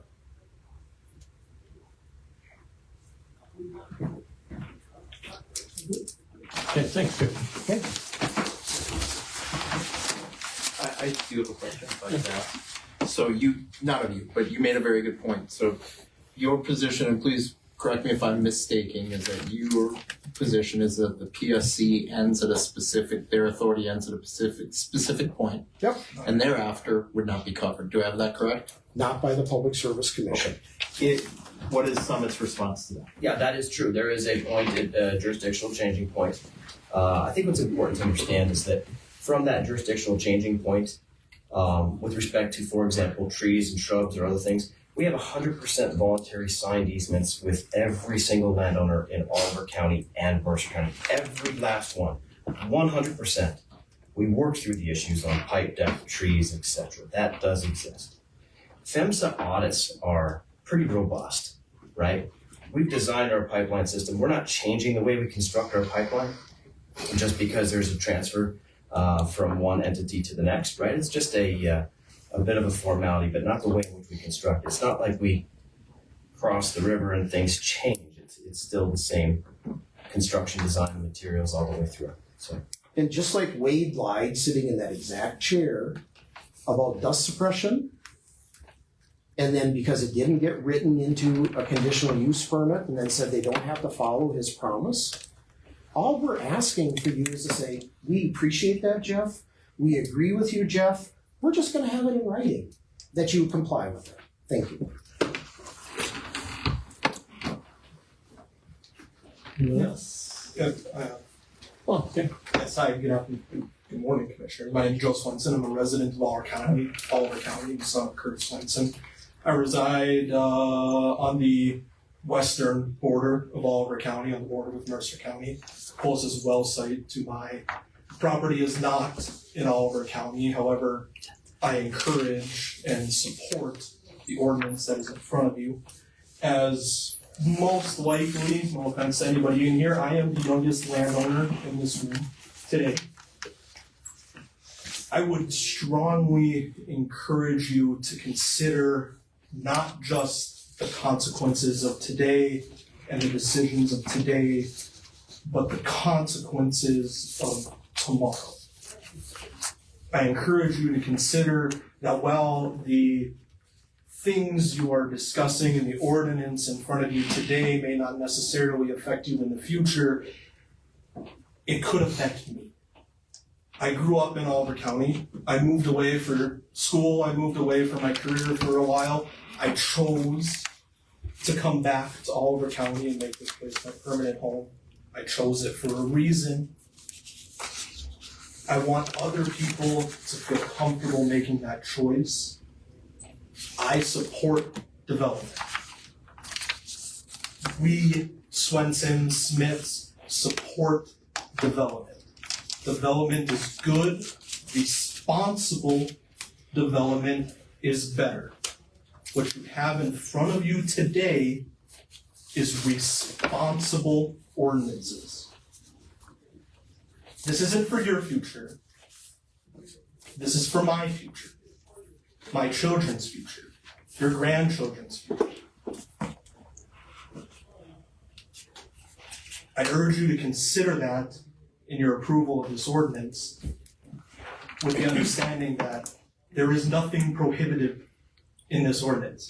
There's no challenge that cannot be overcome, no mountain that is too tall to climb.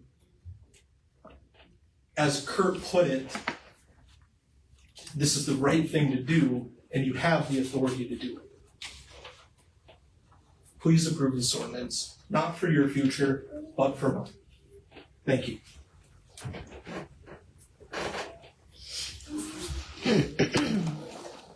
As Gina mentioned, I have some letters that were given for people who couldn't be here today or requested me to read. This is from Kurt, Linda, and Alan Mays. Dear County Commissioners, we have been opposed to the pipeline and sequestration for numerous reasons. The ordinance you are considering would help ease some of the concerns we have. We are going to list many of them here. Costs and benefits.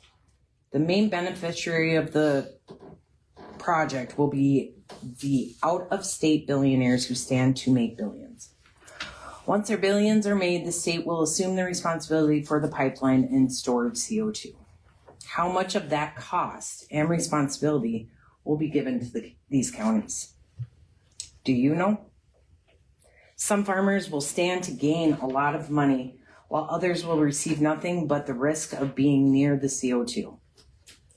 Either way, you can't spend the money if you are no longer alive to spend it or healthy enough due to the CO2 exposure.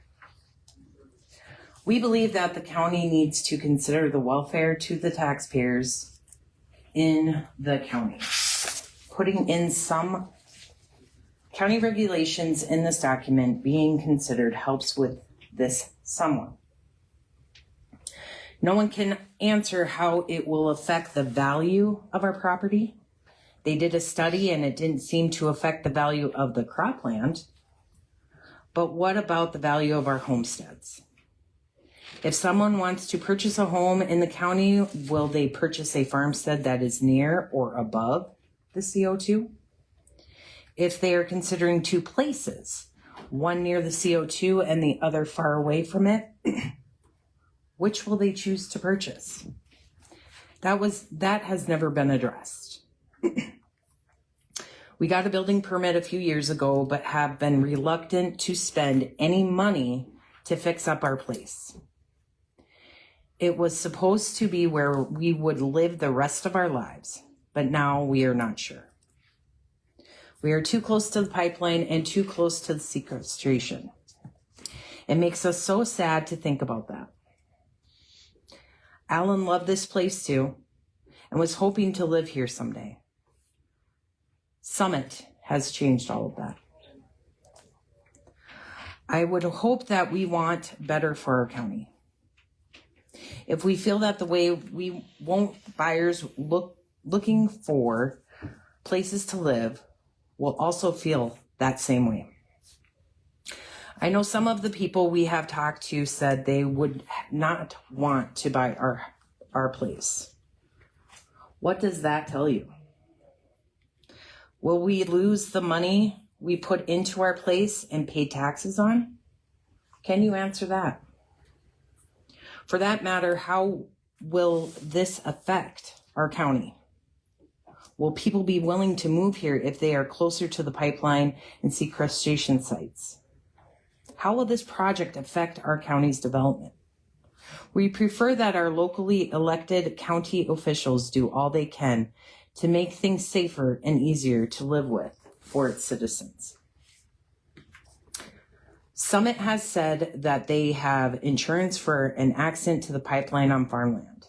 The amount of insurance they have is limited. But is the damage limited?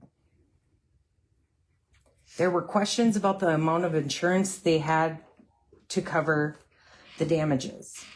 Farmers cannot get insurance to protect themselves. We know of an instance where insurance paid for the damages and then turned around and sued the farmer rancher, a friend of ours, that they felt was responsible so they could get the money they paid back. Will that happen to us farmers? If so, they could bankrupt some of them. Summit can speak to what they will do, but they cannot speak for their insurance company's actions after a claim has been filed, and paid. Health and safety. It pretty much says all we need to know, that Summit and the PSC have agreed to keep the safety plan confidential. None of us know who is responsible for what and how much we will have to provide for safety measures for the citizens of our county. After one meeting where we questioned the safety, one Summit spokesman said, "We just wanted to build a pipeline. Now we have to go learn about safety. We are on our way to Grand Forks to learn about it." That should have been a main concern of theirs from the start. We still don't know how we will be notified if there is a problem with CO2. I am assuming we will get a phone call, but what people from Summit have bothered to find out is, do we all have cell phone coverage in our yard and throughout our homes? What if we are out in a pasture field? One study we heard about at PSC meeting said that we have 8 minutes to leave our house, and 4 minutes you start to lose your ability to think clearly, depending upon the concentration of the CO2. Who can live like that, prepared to be ready to leave in an instant? No one even talks about what happens if the roads are blocked or the weather is bad. Anything that you can do to make it safer for the citizens in our county will be helpful. This ordinance you are considering is the least we can do to make things safer and easier for our people in Oliver County. Landowner rights. We bought our place, worked to pay for it, paid our taxes, and now the state wants to force us to give up our rights to Summit. If it were you, how would you feel? We are more concerned about the land and the people in it than making money. It is tough for us to put a price on life and land. What price do you put on it? Some people are relying on this to save their power plants. There is no guarantee. As plans around the world are working to go to more renewable energy, it may not save the plants anyways. We need a variety of sources of energy. Ethanol may not save the farming either. There are larger farmers in other states planning to cash in on that also. We have been to the Public Service Commission meetings, Industrial Commission meetings, all the county meetings. We could manage to attend and watched online meetings from other states. Nothing is so simple. Passing this ordinance could ease some of the impact of the pipeline and sequestration. Heritage, family, community, and legacy. According to the Oliver County history books, my great-grandfather, John D. Albers, was one of the first settlers to this county back in the late 1800s. I spent time in his home north of Hanover. I grew up on my grandfather's homestead, living with my grandmother and asking her about what things used to be like. I spent hours from May to September riding my mares around the pastures, fields, and section lines in Oliver County. All of these experiences have given me a love of the pastures, countryside, and the love of neighbors working together and helping each other. There's nothing like branding time when you work together helping each other get the work done. It was always my favorite time of year. There is something to be said for living in the country away from close neighbors. You learn to depend on each other in the winter when the roads and weather are bad. You call to check on each other and see how everyone is doing. You keep in touch to see if someone needs something or if the road is open and how long you think it will stay open. That kind of caring and concern for each other is priceless, as it is the land we live on. If we do things that ruin it, what do we have left for our kids? What have we done with the land our forefathers worked so hard to settle and raise our families on? Who will want to move to this county? For that matter, what good have we done for our county and state? We appreciate the time and effort that the county commissioners and the Planning and Zoning Committee has put into this issue. We respectfully ask that you vote to put this ordinance to establish some regulations to help ease the safety concerns and issues we will all face when and if the pipeline and sequestration occurs. Thank you for your consideration.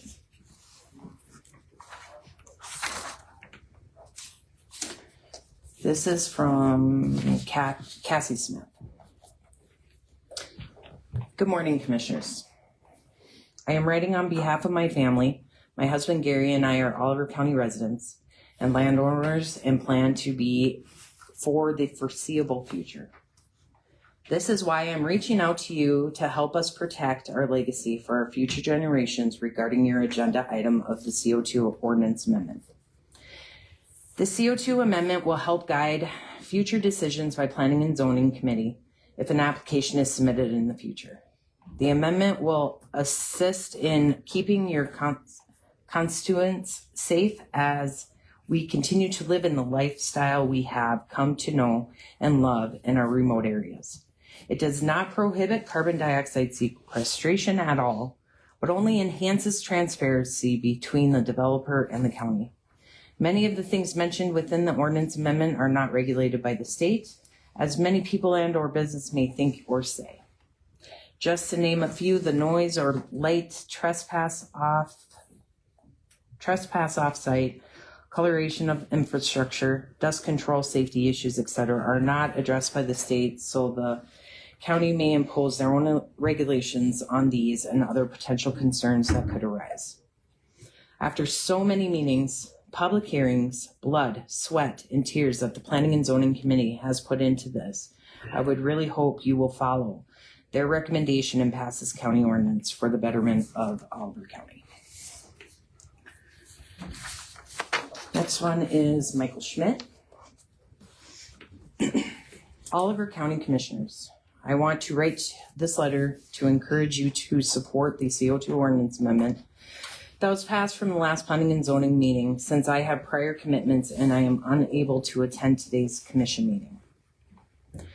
There are a lot of emotions around this subject. The ordinance amendment that was passed says nothing about banning CO2 in the county, as some of these companies are trying to make you think. This is just setting forth more rules and regulations to protect the citizens of Oliver County, which elected you to represent them. The way I see it, you have two options in regards to this matter. You can go with the recommendation from your appointed Planning and Zoning Board, whose job is to review and give recommendations to you, or you can play kings and go against Planning and Zoning Board. If that is the case, you might as well remove your Planning and Zoning Board and stop wasting everybody's time and efforts on that board. They have had 19 long and heated meetings on this particular issue and finally got it right to present to you. You have an ordinance for everything else, why not this? I am sick of seeing you guys bend and break to these big companies that come in and make all these promises, and we get screwed in the end. Pardon my French. These CO2 projects will be no different. Protect the citizens I elected you guys to represent them. None of these companies have offered any input as to how to make this ordinance better for them, just threats of lost control and lawsuits. Also, there is always talk about conflicts of interest statements during planning and zoning meetings and the recusals of voting on certain set topics. One of you as commissioners has sold out already to one of these outside companies that wants to come to the county. You can find almost anything in the recorder's office, which is public. If you vote on this matter, I am really starting to question the ethics of the commission in general. Last but not least, it's mine. So,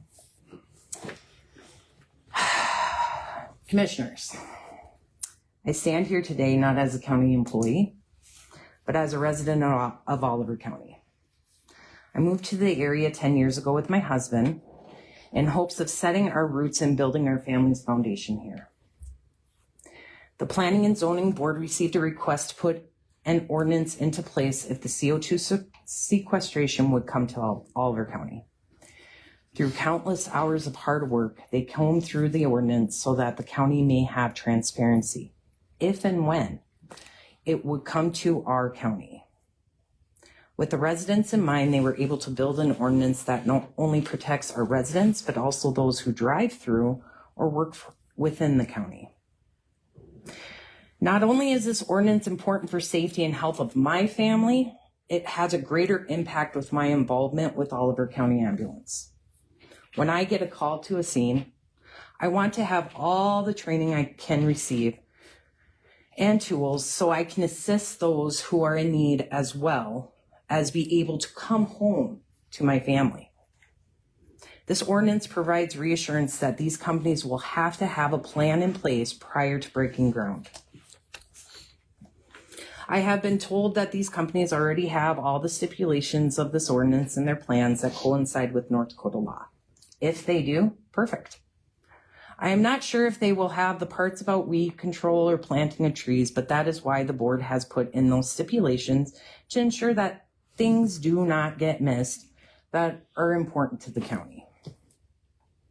I will not keep this long, as you have already heard many concerns from your county residents.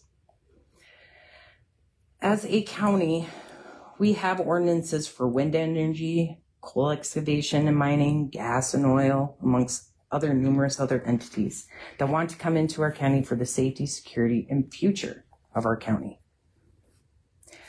The board has been requested to put together an ordinance for solar energy in the near future, as we do not have one in place. Why not have an ordinance for the CO2? If we are going to implement rules for other things, why not this one? Do we have to go through all of our ordinances to see if they overlap with what the state regulates? Or do we just get rid of them? Transparency is the reason we have these ordinances. I appreciate your time today and listening to my support for this ordinance. I ask that you take into consideration what the county residents want and need, because you may not be in your position years from now, but most of us will still be in this county. It is your job to think about what is best for the county residents today, tomorrow, and for years to come. Thank you.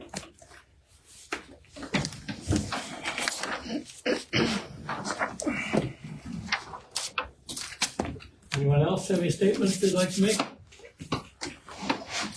I would just have one more question for Jeff and Carly. Is there anything in that ordinance that would stop your project?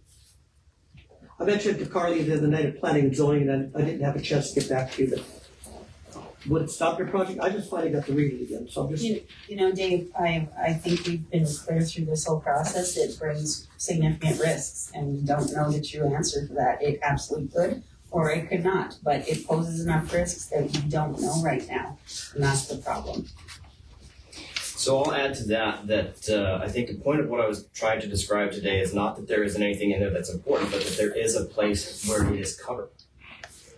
So when you have, like I had mentioned, when you have mom says one thing, dad says another, and we have regulatory uncertainty, that does create risk as these companies go to seek long-term financing for their projects, etc.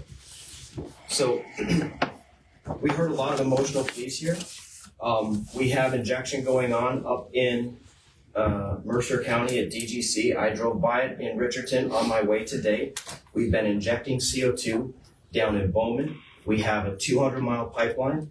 And what you hear from the majority of the people here is that this is largely unsafe. Fear is a fantastic motivator, but we're not looking at the actual facts. Facts matter. We got 5,000 miles of CO2 pipeline operating in the United States. 0 fatalities. 0.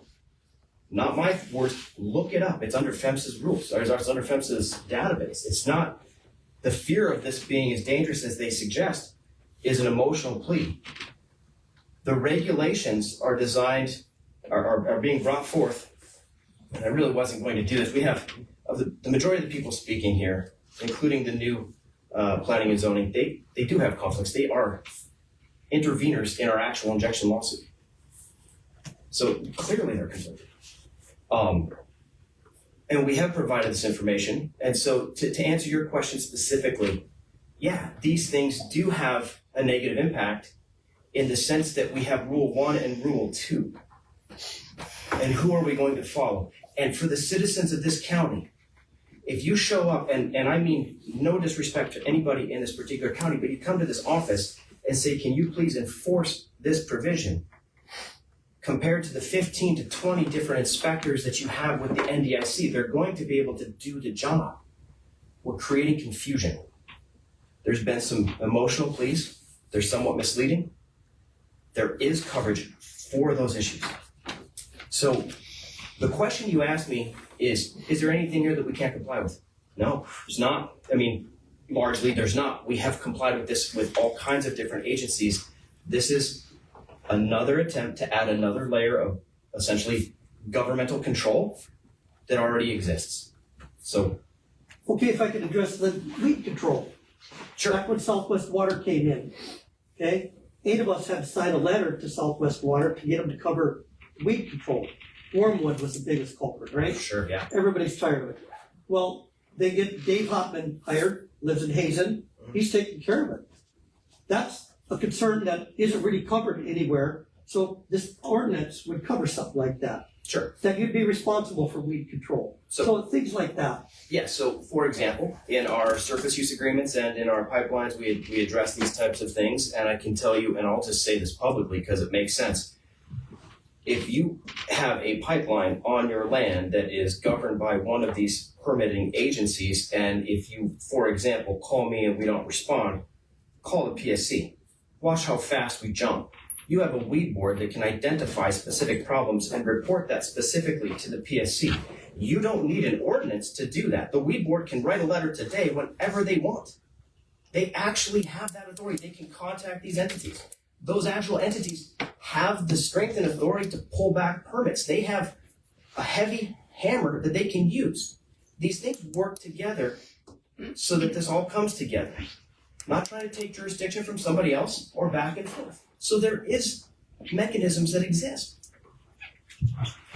What's the phone number to our lighting board for lighting trespass? So as I indicated, right, there's the field inspectors that exist for the NDIC. I would call the field inspectors on anything that's there. Can you reference specifically in your permit application, Jeff, where you addressed lighting trespass to the industrial commission and what part of your permit they'll be enforcing when I call them? Sure. So this is where it starts to devolve into. No, this is where you give specifics that don't exist. Listen, happy to.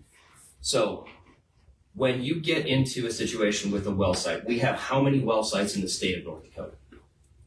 Tens of thousands, all over the place.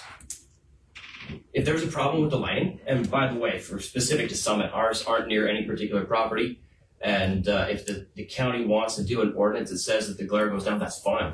We even said that here today. We can do that then. Yeah, I said that, even up there. I said that. I was very clear about that. There are things in here that are fine. The point I'm trying to get to this particular board is simply that you're going to create an ordinance, if you pass it, that you don't have an enforcement mechanism that's going to create problems. You're misguiding your own citizens, telling them that they need to go and talk to the county to solve the problem when an entity exists that can do it. What entity do I call when it's too noisy from your pumping station at the well? If it's on the PSC side, you would call the PSC. If it's on the NDIC side, you call the NDIC. And what There's part a of your specific permit section of the code. regulation? Allow me to finish answering the questions, Kurt. Yeah, we're gonna get to it. If you have a specific problem with an entity, you have the opportunity under a permitted hearing or a hearing for a permit to make your objection to the location of the well. Same thing with the pipelines. Those exist. So why wouldn't you take it to the entity that issues the permit? What noise study did you submit in your permit? I don't know that we have. I don't know that we have a concern at this moment. What condition in your permits with the state did you ask for to govern noise? This is where it devolves, honestly. Okay, heard enough. I've taken a lot of notes today, and I took many before the meeting too, because I've studied this a lot. And some of the comments I want to make right now. Organized protests have occurred in virtually every development project in our county. And if we complied with their demands and way of thinking, there is a possibility that we would not have B&I coal, Dakota Power, transmission lines, wind turbines, city and rural water, paved streets, consolidated school districts. It just sounds like it's way out, but active protests have existed for every one of these areas. Back in the early 60s, we had protests against the transmission lines and the power plants and the coal mines. At the same time, we were considering merging, Oliver County was going to merge with Mercer County. We had nothing here. We couldn't balance the budget, but B&I Coal came in, then Dakota Power came in, they saved Oliver County. So that's some notes I took before today's meeting. Some things I gotta say, what I learned, if the ordinance is for everybody, if the ordinance is approved, expect legal action, which we can't win. It'll be ongoing, extremely expensive, and we will lose. The ordinance will be considered a violation of state law.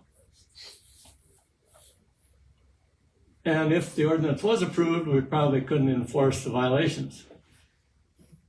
And from a letter I received from Minn Kota Power, it says approval of the Summit Carbon Zoning Ordinance would be a major setback for Minn Kota Power in its effort to remain in operation. It would present a negative future for the proposed Tundra CO2 capture project. And the North Dakota Industrial Commission has the final control in projects of this nature. The proposed CO2 zoning ordinance, if approved, could become a disaster for Oliver County.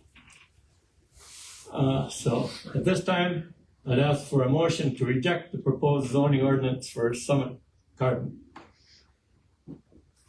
I'll move. We have a motion by Blake. Do I hear a second? Do I hear a second? I will second that motion, that we reject the proposed zoning ordinance for Carbon Summit. So, Mr. Chair, may I ask a question? We've asked for conflicts of interest votes at all planning and zoning meetings. Can we please address conflicts of interest within the commission if there are any before voting on this matter? okay, It's legal. been requested of me before. I have no conflict of interest whatsoever. Blake, do you have conflict? No. I have no conflict of interest. So we have no conflict of interest. It's been brought to my attention that there is a conflict with one commissioner. Blake Wilkins has a signed agreement with Summit Carbon Solutions. And some believe that it is a conflict with all CO2 discussion. If Are you looking at me to weigh in? Or you just like the way I look? I like the way you I thought so. The conflict, the statute that addresses conflicts of interest places the onus upon the person that believes that they have a conflict or the potential conflict or perceived conflict to disclose it. If there's nothing disclosed, there's nothing to discuss. It's my interpretation of what the statute says, my interpretation of what it means. If I'm wrong, I'm wrong, and someone will tell me that somewhere down the road. Okay, my interpretation of this now is that we have no conflict of interest. So I'd ask for a vote from the commissioners. We'll vote. We have the motion before us, seconded. Ask for a motion to reject the proposed zoning ordinance for Summit Carbon. How do you vote, Blake? I vote in favor. To reject. To reject. Okay. Yeah. I don't know. Yeah. I vote to reject. So we reject the Summit Carbon. It's not Summit Carbon, it's just the carbon dioxide sequestration and facilities ordinance. It has nothing to do Zoning with ordinance. Summit. Yes. Just to clarify. Oh, okay, I didn't complete, okay, fine. Okay, we're done with that now. There's probably gonna come back. We're done with that now.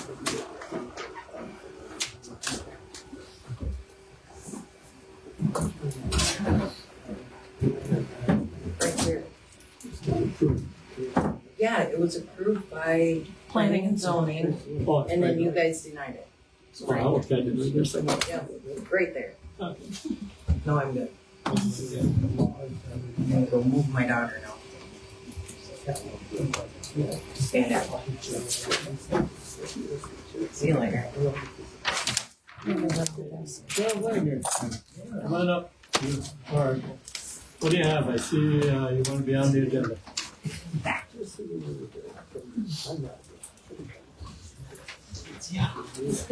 I think Kyle is here. He was here. I saw him on the Was it? Okay, we'll get to Kyle. He's the road superintendent. Yeah, okay. So you might want to speak to him. Yeah. Okay.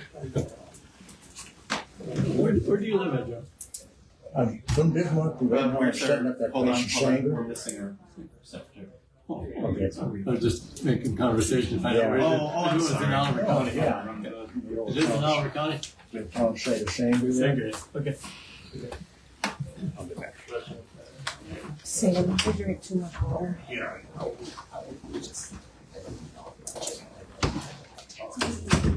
Which, we're out from Sanger. Yeah. Yeah. Get over that once. You know where Tocat's got there, set up with the Yeah, green bin, yeah. where the property right to the south of that. Deb's grandpa had all that property that Paul Flowers had. Okay, A okay. whole bunch of lots in there. Okay. No, I remember that. We talked about that. Yeah.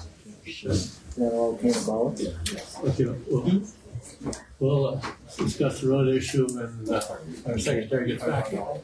Sure, Kyle? Yep. I'm good. I was gonna say, if you- You're on the phone all the time. Yeah. I'm gonna Yep. I didn't get on the agenda, but I got a message this morning about just a couple of things I would like to share if I can. So. Okay, we can, because Kyle's here now and we'll talk Yeah, road that's issues here. that's why I was kind of waiting. As soon as our secretary gets back. And maybe he already has the update. Okay. Mr. Jackson. I'll sit over here.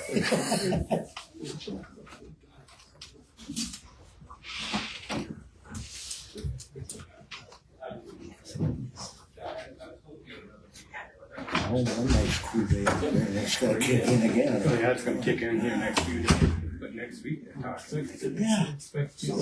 Line up social for us. We have a conference coming up. In October? Sounds good. Sunday night or what night? All three. Okay, everybody's back. Okay.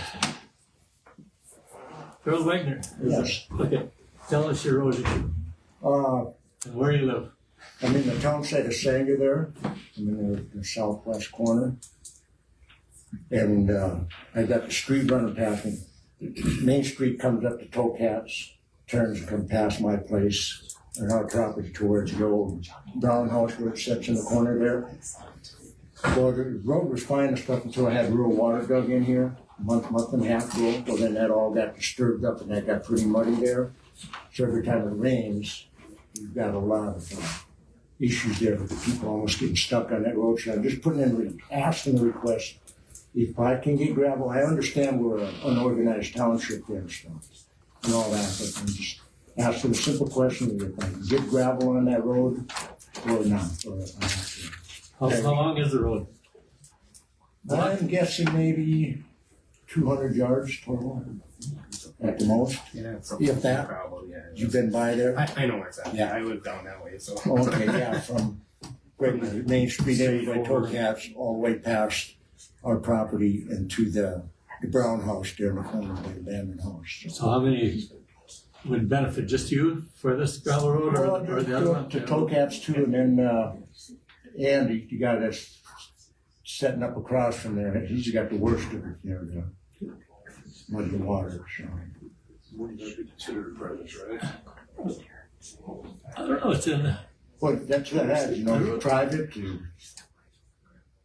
Sure, Kyle, why don't you take a look at it? Take a look at it, because I know where it's at. And I know I don't know if it could be considered private because we have so many residences right in that area. Well, yeah, but that's just it, like we're an unorganized township, so yeah, that throws that all in the root too, I get that. That's why we bring it. Yeah, To figure out what you wanna do. Just request to see where I'm at, you know, if I have to go to Plan B or something like that. Would, Scoria be sufficient? Yeah, absolutely. Anything would help with it. Because right now it's just mud. So anything in there to put in just to help with it, these benefits. So. Yeah, Scoria? Well, we got some, I have to do some checking. The gravel might be cheaper, you know, at $300 a load for a quarry.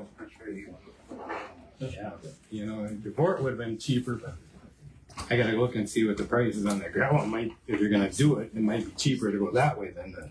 So what's the difference with the gravel here? Or the Scoria, I see it is the red stuff. More expensive. No, well, yeah, right now I think it's more expensive than a load of gravel would be. We don't have any of the counties. So Scoria, we buy it from. We buy that from another farmer. I see, okay. And with the gravel, we have to crush that too. Okay, Right, Yep.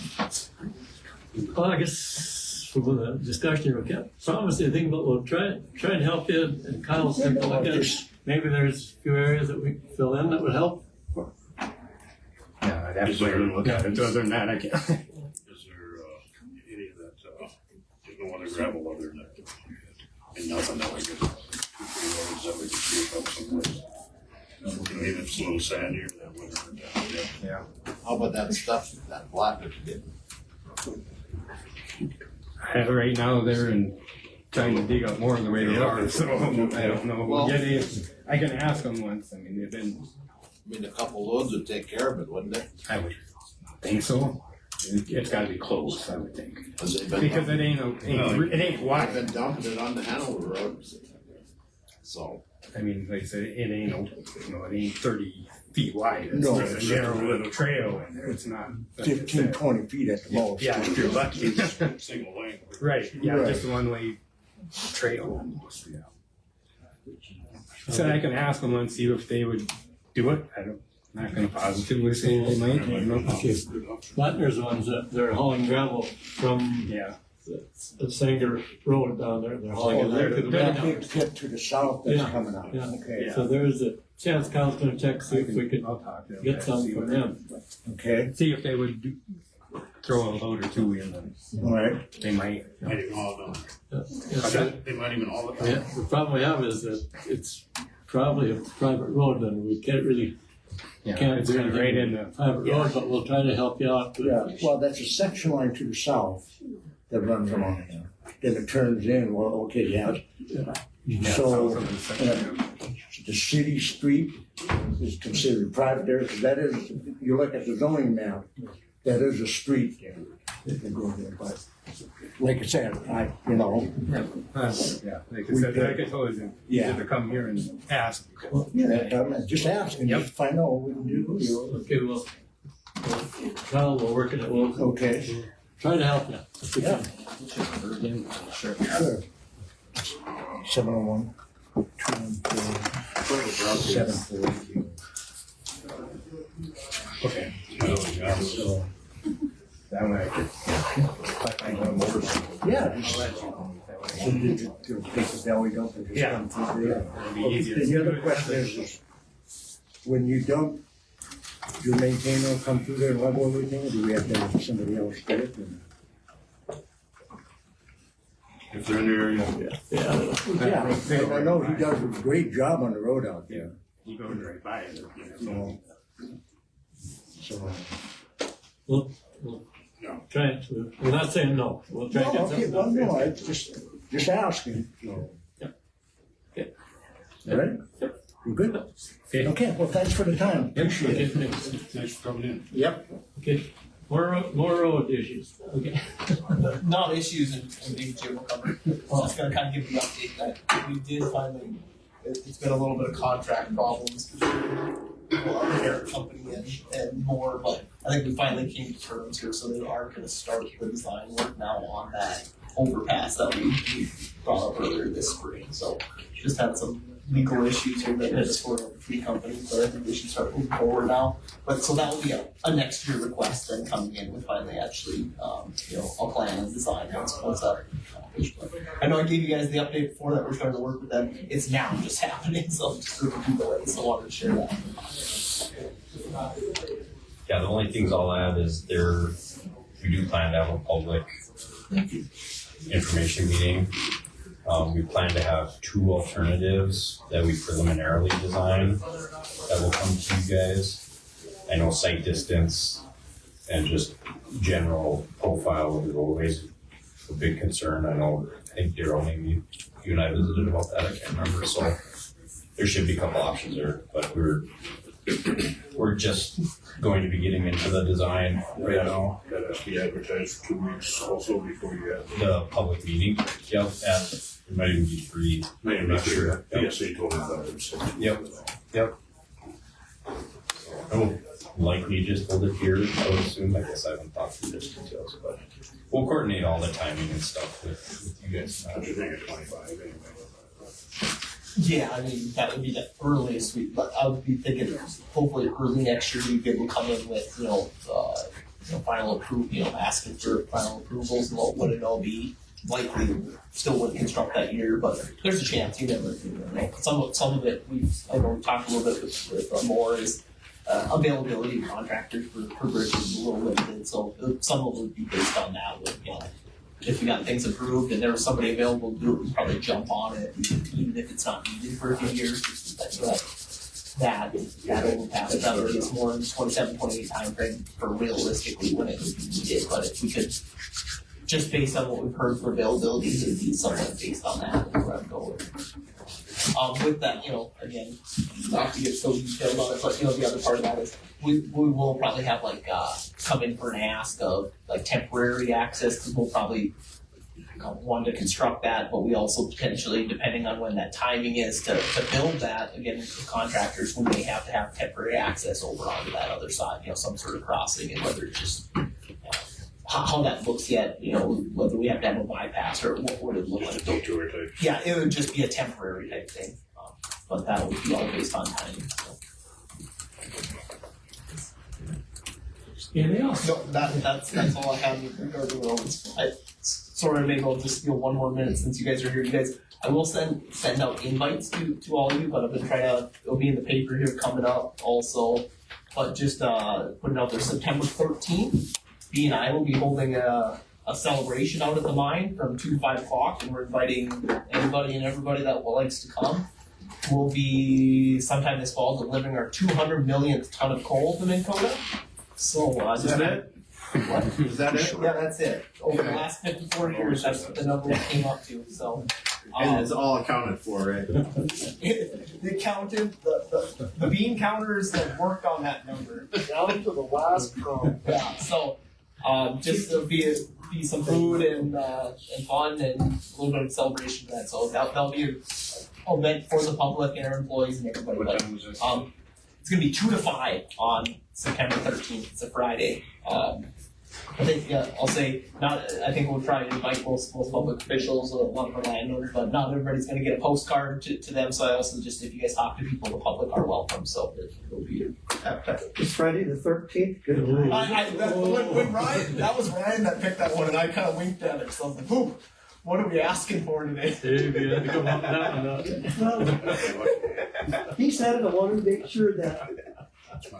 I was telling people the 14th a bunch because I didn't like saying it for a while. Not that it really. Depending upon what circle you're in, a lot of people don't stake that as an unlucky day anymore because the food is so old. Yeah.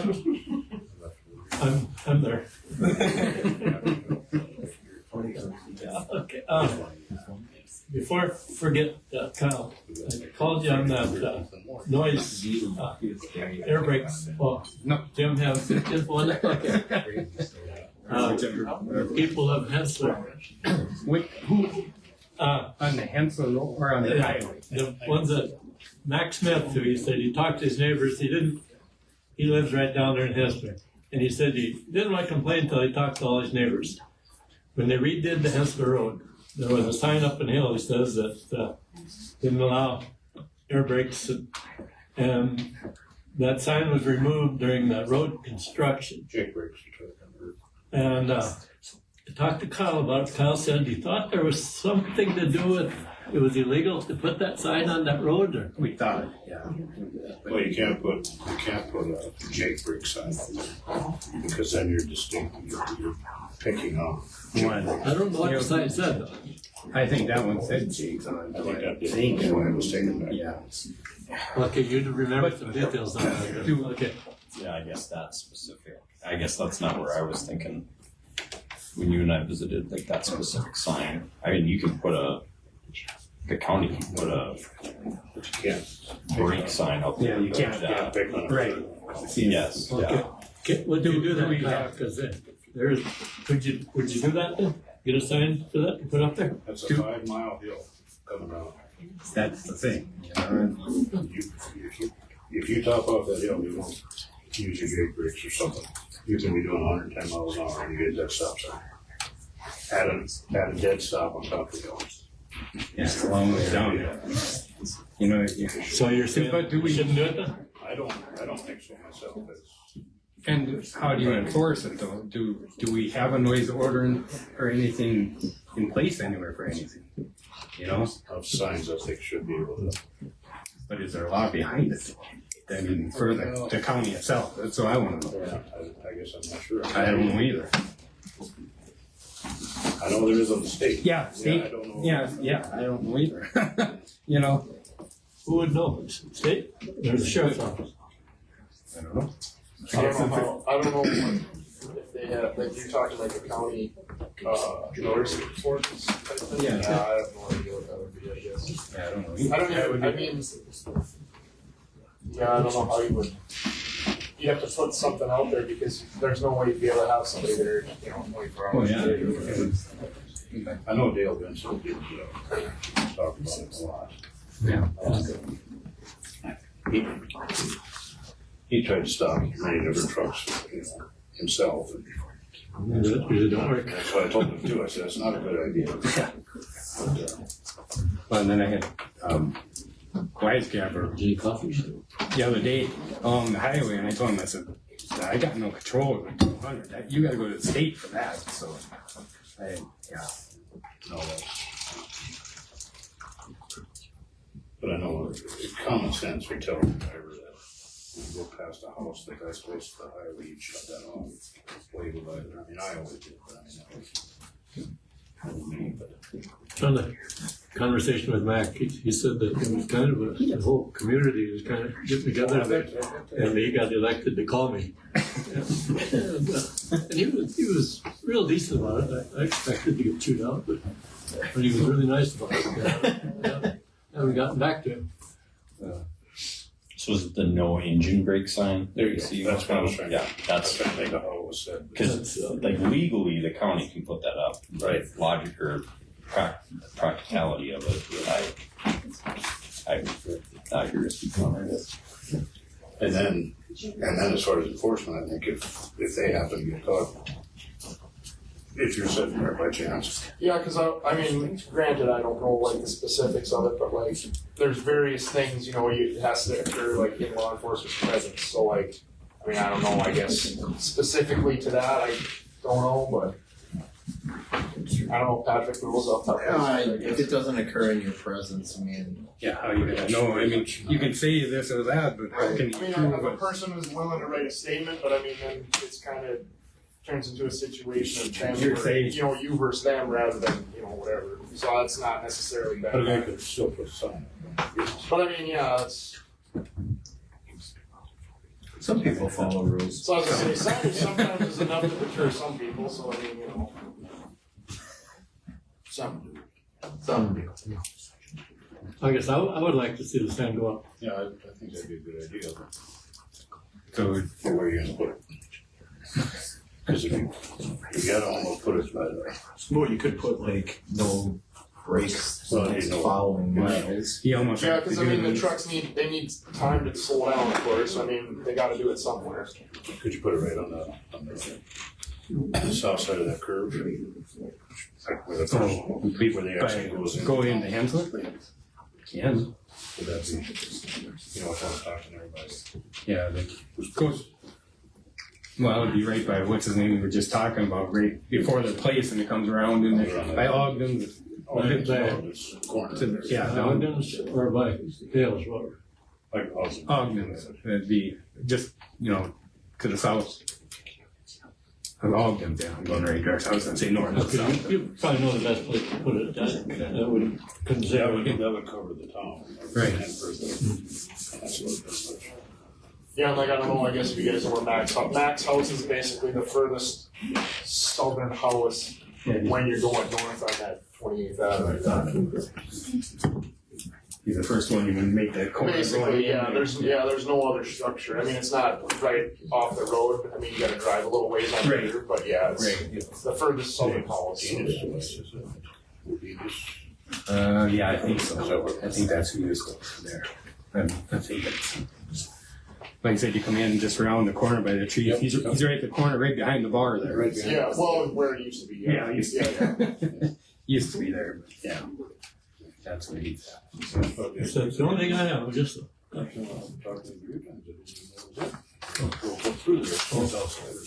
Oh, yeah? Didn't know who it was.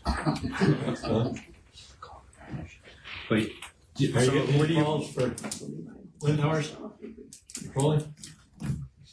Like just for the trucks, or what do you mean? For everybody? Well, not specifically to me, I guess. I mean, I'd have to talk to everybody else. I mean, I haven't had a call like that specifically, but. The rumor that's out that Dave won't answer his phone anymore if they call. Is that true? Oh, I have no idea. Okay. I have no idea. What's this now? Oh, there's people that aren't real happy with the speed control out of the wind tower area. Oh. And they got this room. I'm just repeating something that I heard somebody. I know fact to this all. Does he have a work issued cell phone? Yeah. Yes. Well, a lot of times when people call, then they expect him to go out there. And then they're not doing anything wrong. And does it pay for him to sit out there 24/7? The only thing I heard is that he did hang up on one citizen, and that was, you can only put up so much with. Right, you can't sit there and let somebody scream and holler at you the whole time. I know the ones I've always followed and seen, they've been doing good. Yeah, I mean, I've cited probably a handful of semis in the last month or month and a half, and I mean, the fastest one was probably 76. Granted, that's a semi, but I mean, I've been pulling over, residential people going 90 in spots. So I mean, that was on 25 more than. Yeah. Not you. I suppose you're talking way out west on the gravel and stuff. Yeah. So I mean, granted, that's a different area, but yeah, that's just an example, I guess. Most of the time, when you get behind a gravel truck out there, they are going 25. Maybe once in a while they might go 30. Most of them are going 25. I know James sat out there one day with the residents and they looked at the radar together, and the person, I don't know who the person was, but they said that, well, granted, you're here now, they're going to drive slower. But he was kind of trying to demonstrate, like, even though there's like a cloud of dust, like, they're not driving 55 miles an hour like you're claiming they are. They're driving 25, maybe 30 at the fastest, I mean, so the road is dry, it makes them look like they're driving super fast. But so, I mean, I wasn't there for that. That was just a conversation he shared with me, so. Granted, that doesn't necessarily fix all the issues, it's just, I agree totally with what he said. When it's dry, it's gonna look like they're going faster. You gotta drive real fast to catch up to them. Yeah, you gotta drive even faster.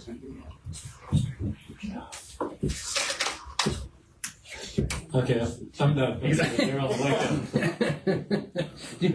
So, do you want, what kind of sign do you want? Do you want a noise ordinance one, or do you want? I would say just no engine brakes. Okay, I'll have to get a couple made. Well, yeah, like you were saying, I don't think, like, if you put up noise ordinance, like, what's gonna back down? Whereas, like, the engine brake, that's a little broader. Okay, well, like I said, it needs to clarify, so I know what I should do or order, because But I knew I can't remember exactly how they're saying it, but it's no end breaks. You know, something more to it, but I can't remember how it's. Yeah. I'll look at them, I got to look at it too. Yeah, I don't know. I have to see what the wording is before I can have them made and see what they.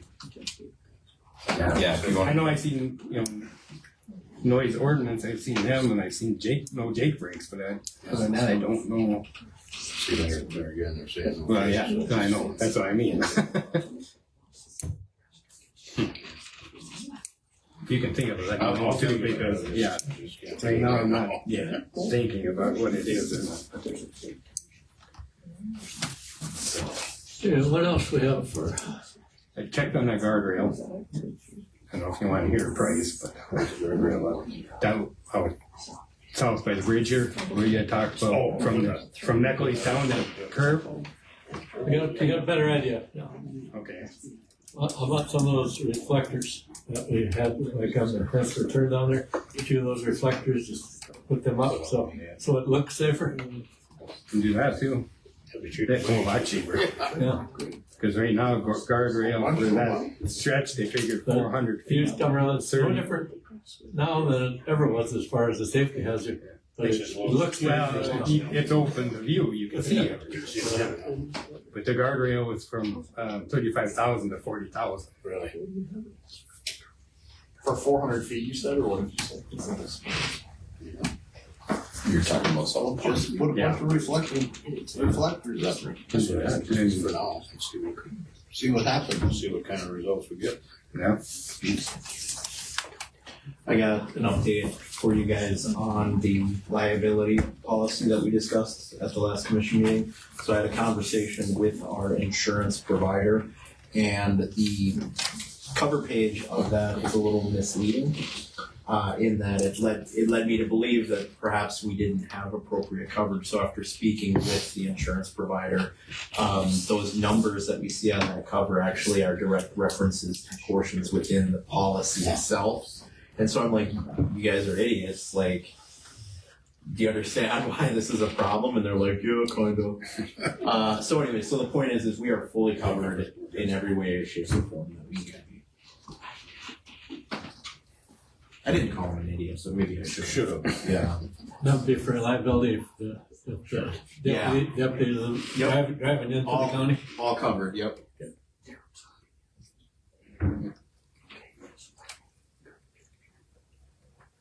Go ahead. Okay, went out and checked gravel by Carrie Huber. Right now, nothing up there. They gotta wait until she's thinking October. We might have some more to check, but right now there's crops on there and they don't want us in there. So that way. Yep, that's the thing. Yeah, and the Lyman, nothing till October at least. I'll check anything. Yep.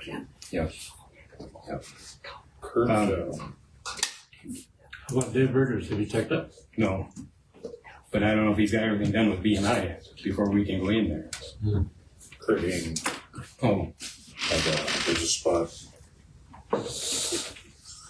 He's the one that lives down here, you know? He does not. Okay, He's yeah, got I know he's got his own, yeah. West of this. First up quarter over there. There's some there, but it's deeper than, but I don't know if it's any good. Well, it still be. Yeah, it depends how big area and deeper, yeah. But again, I crossed the because we talked about it one day. Oh, okay. Talk about your gravel. Well, I think like I told Kyle before, there's 9 feet of overburden on there, according to when B&I had the coal for coal testing. So that's pretty deep just to go dig. Where you take Kenny Ranke's, back when Kyle was, Bruce was still there. He had told him of all the gravel spots, west of my place, west of Kenny's. That I would look at that first. And if you look, there's a lot of gravel, but is it down? I don't know. That's just a that's a ballpark crap shoot game, I guess because you don't know. Yeah. What I'd do as commissioners is tell B&I they should go drill for coal over there, and then they could tell you if there was gravel. Just an idea. But over there you can definitely see there's a lot of that little fine gravels on top. In fact, I've got some on my pasture that B&I owns it, but we're in the process of buying back. But that I can't remember the numbers, I don't know if you remember. I thought they thought around 100,000 ton was what. That's stuff in 11, correct? Right? Yeah. That's what you're talking. Well, 11 and then what's on, on ours address. The stuff, stuff south of your place, or that's what I was just making sure we're talking about. So maybe there's bigger pits, I don't know. But how big of an area is that cover though? Do you got any idea? Is it? yeah, I Is sent it that. 30 acres or is it? Your guy in Minot, Yeah. he has the map. I sent it to him. Trouble we're having now is most people or most companies won't come in for less than 200. Right. That's why I say. But we may get to the point where we have to just fight for it. And I don't know how big the area was at Hayes when that done. Well, that was. Yeah. Yeah, I hate to guess. I can't even know how big an area it was. That wasn't how many acres. No, it wasn't. Like I said, I can't tell you offhand what. Because it ended up being more than what we thought because they got to the end and it was a lot deeper there than we thought it was. So we're on 20th Street. We got one of them pipes in, them 110 foot long as it ended up being. We got one of them in. Next week we'll do the other one. So just two. Yeah, there's just two. Yeah, you got 30 some feet in the ground plus the. I got to be about 60 feet wide, or well, it's better than that. Dirt we had to move to get to them, and yeah, it's not rained 2 inches. Yeah, we got lucky so far. But so we got that, and we're on 29th Street hauling gravel down there to them guys right now. So where's that? Mike Bauer. Okay. Down going across over that way towards Mike Bauer Road and. Can't think of the other ones. I got the what bagel leaves. You got that one by out on the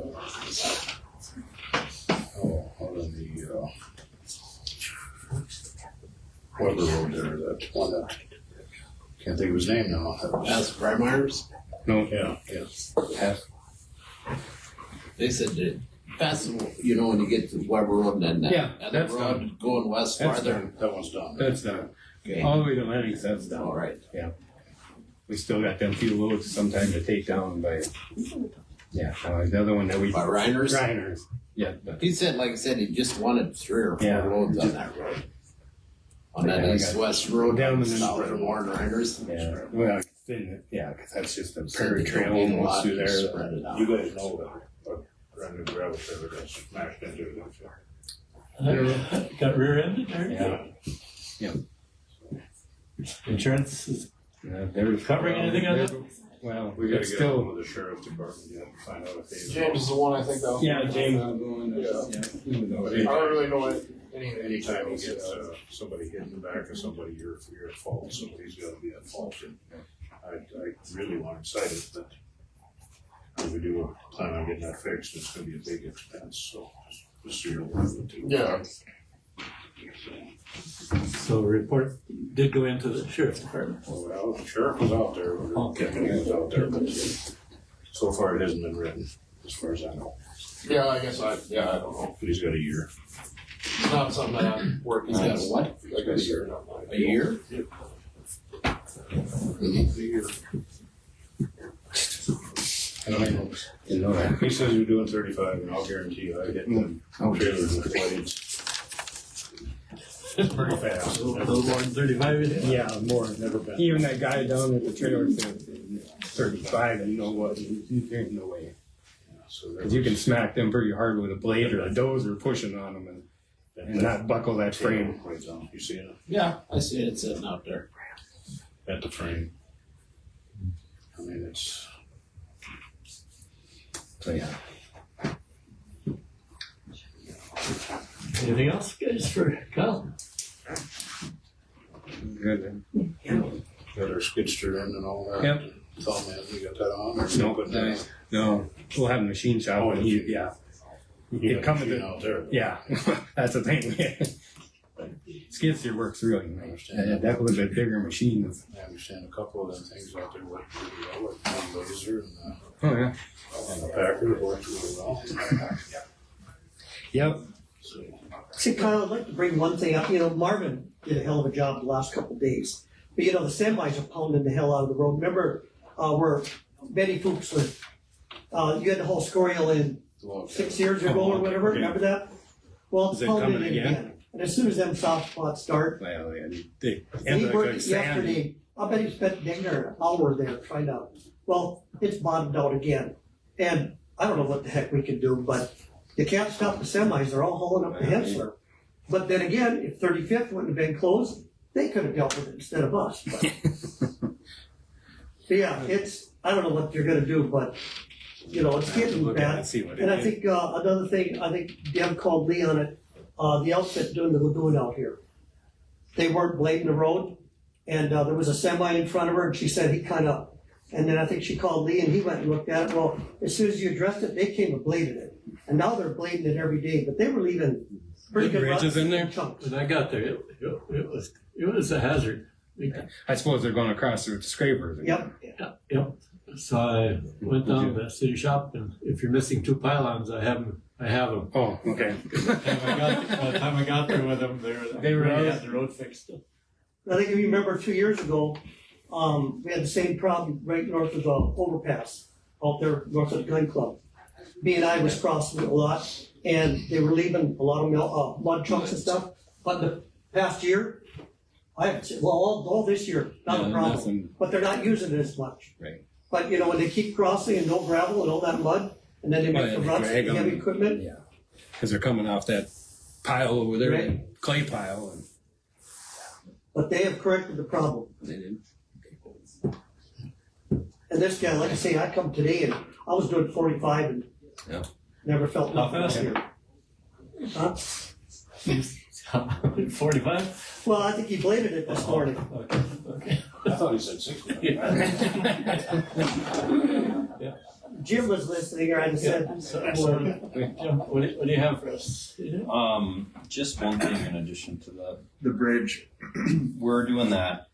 I don't know if you guys remember, but we have that contract with NDACO to do basically put together a summary of funding options. And NDACO is paying for it. But to do it for Oliver County, I just need an email approval from one of the commissioners. So you wouldn't pay anything, and we put together a summary of funding options. There are different ag funding and stuff that can be used now in counties and townships throughout the state, and so there's just a lot of different options there. So we put it together. Just a form to sign? Not even a form. I'm gonna send one of you, tell me who, an email. I have my computer. You send it, if you can send it to Jade and I can go through her, it'd be great, but otherwise. I need one of you to respond with an email saying, go for it. Or Kyle might work too. Sorry, Jaden, I'm not sure if you will because it's road related. It's honestly, no, it's I do a lot of road stuff too. it's a so reply to an email. You know what? I'll send it to you. We'll make it work. that's fine. But NDACO will pay us. So you guys won't pay us anything, and it's like $1,500. It's not like it's a huge deal for NDACO either. But you guys, what you'll get is basically a summary of the state and federal funding options for roadway infrastructure for counties. So, and where it's nice is like I'll just give you an example. There's a funding out there through the Department of Ag, so it's not even through the DOT or anything. And it's for rural, basically ag, economy driver things. And so I'm not sure if Oliver County has anything that would be applicable, but it's worth looking into. And so there's different fundings out there other than just the typical DOT stuff we hear about at the NDACO conferences and stuff. And so we've started to put together a more comprehensive thing just to then meet with counties and talk about options, I guess. So that's all I have. And I'm pretty sure, actually, one more thing. I'm pretty sure it's us doing the engineering on the stuff south of town, isn't it? That you guys were just talking about? Mm-hmm. Could be. Because we're the city. We're the city engineer. Yeah, it would be. Yep. Yeah, they're the engineer. More Broncos doing the Okay, work. it's Broncos. I was just gonna say, if you run into those issues again, shoot me a text, and because if we're doing the engineering, we can get after the contractor too if it's easier. So I think like there, didn't you talk to the guy or you talk to somebody? Because no, they're, every day, somebody's seen the blade working it, so. yeah, and if it's going, Yep, it's going great now. Yeah. I think it's just a reminder to keep it, Yep. and they're doing it now. Bronco's usually pretty responsive. Yep. that's all I have. Okay, unless you guys have anything. Something just thought of, and I forgot.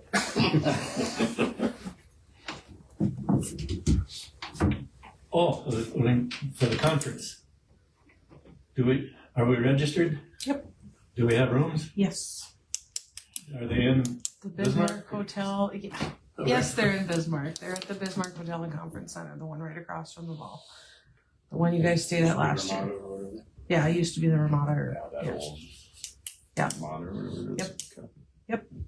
Are they? That's So where they the don't whole have conference is. that mini mart Civic Center. motel Yes. thing, it'd been perfect for Blake. Is it? The old Are they budget going motel. Sunday night or Monday? I haven't seen the agenda yet. No, it's worse.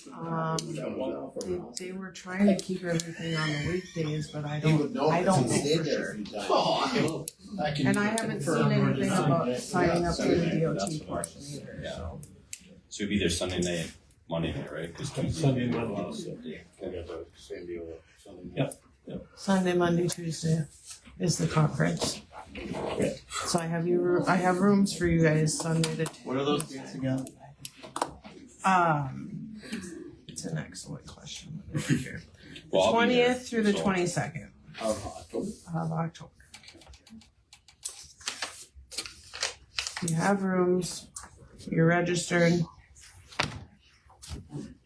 I haven't gotten anything about the DOT sign up portion of it yet, but Yeah, you guys Okay, get that's to. where you're going. You're going, Jason. I'll be there. Kyle, you're going. When did you say this? And Patrick's October going. As 20th. of right now, I have a jury trial that I think is gonna go on the Should 21st, be, I think. that I have to be Do I at, need to register? so I will be there if I can. Might as well, you know. I'll host it. I registered Patrick, I registered you three, I registered Kyle. I think I registered myself.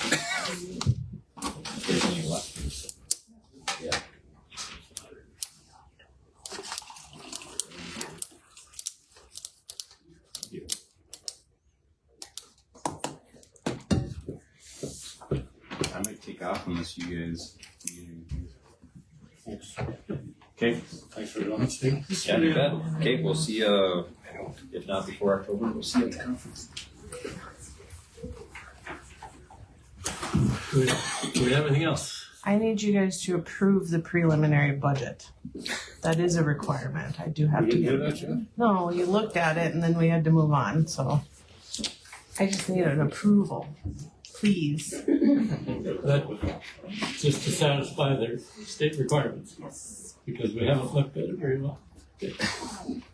I'll second. We have motion second, all in favor? Aye.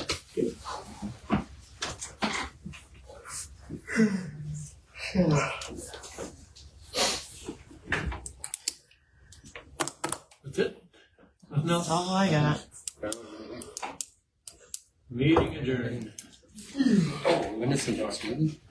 Oh, I was just gonna, well, I mean, you guys, it can be when you're done, it's fine. It was just kinda, cause you made a point earlier about like, The you next had meeting, Bill from Mercer for the contract or whatever. September And I granted, now something. making October time to change all that around. So like, I mean, I talked to him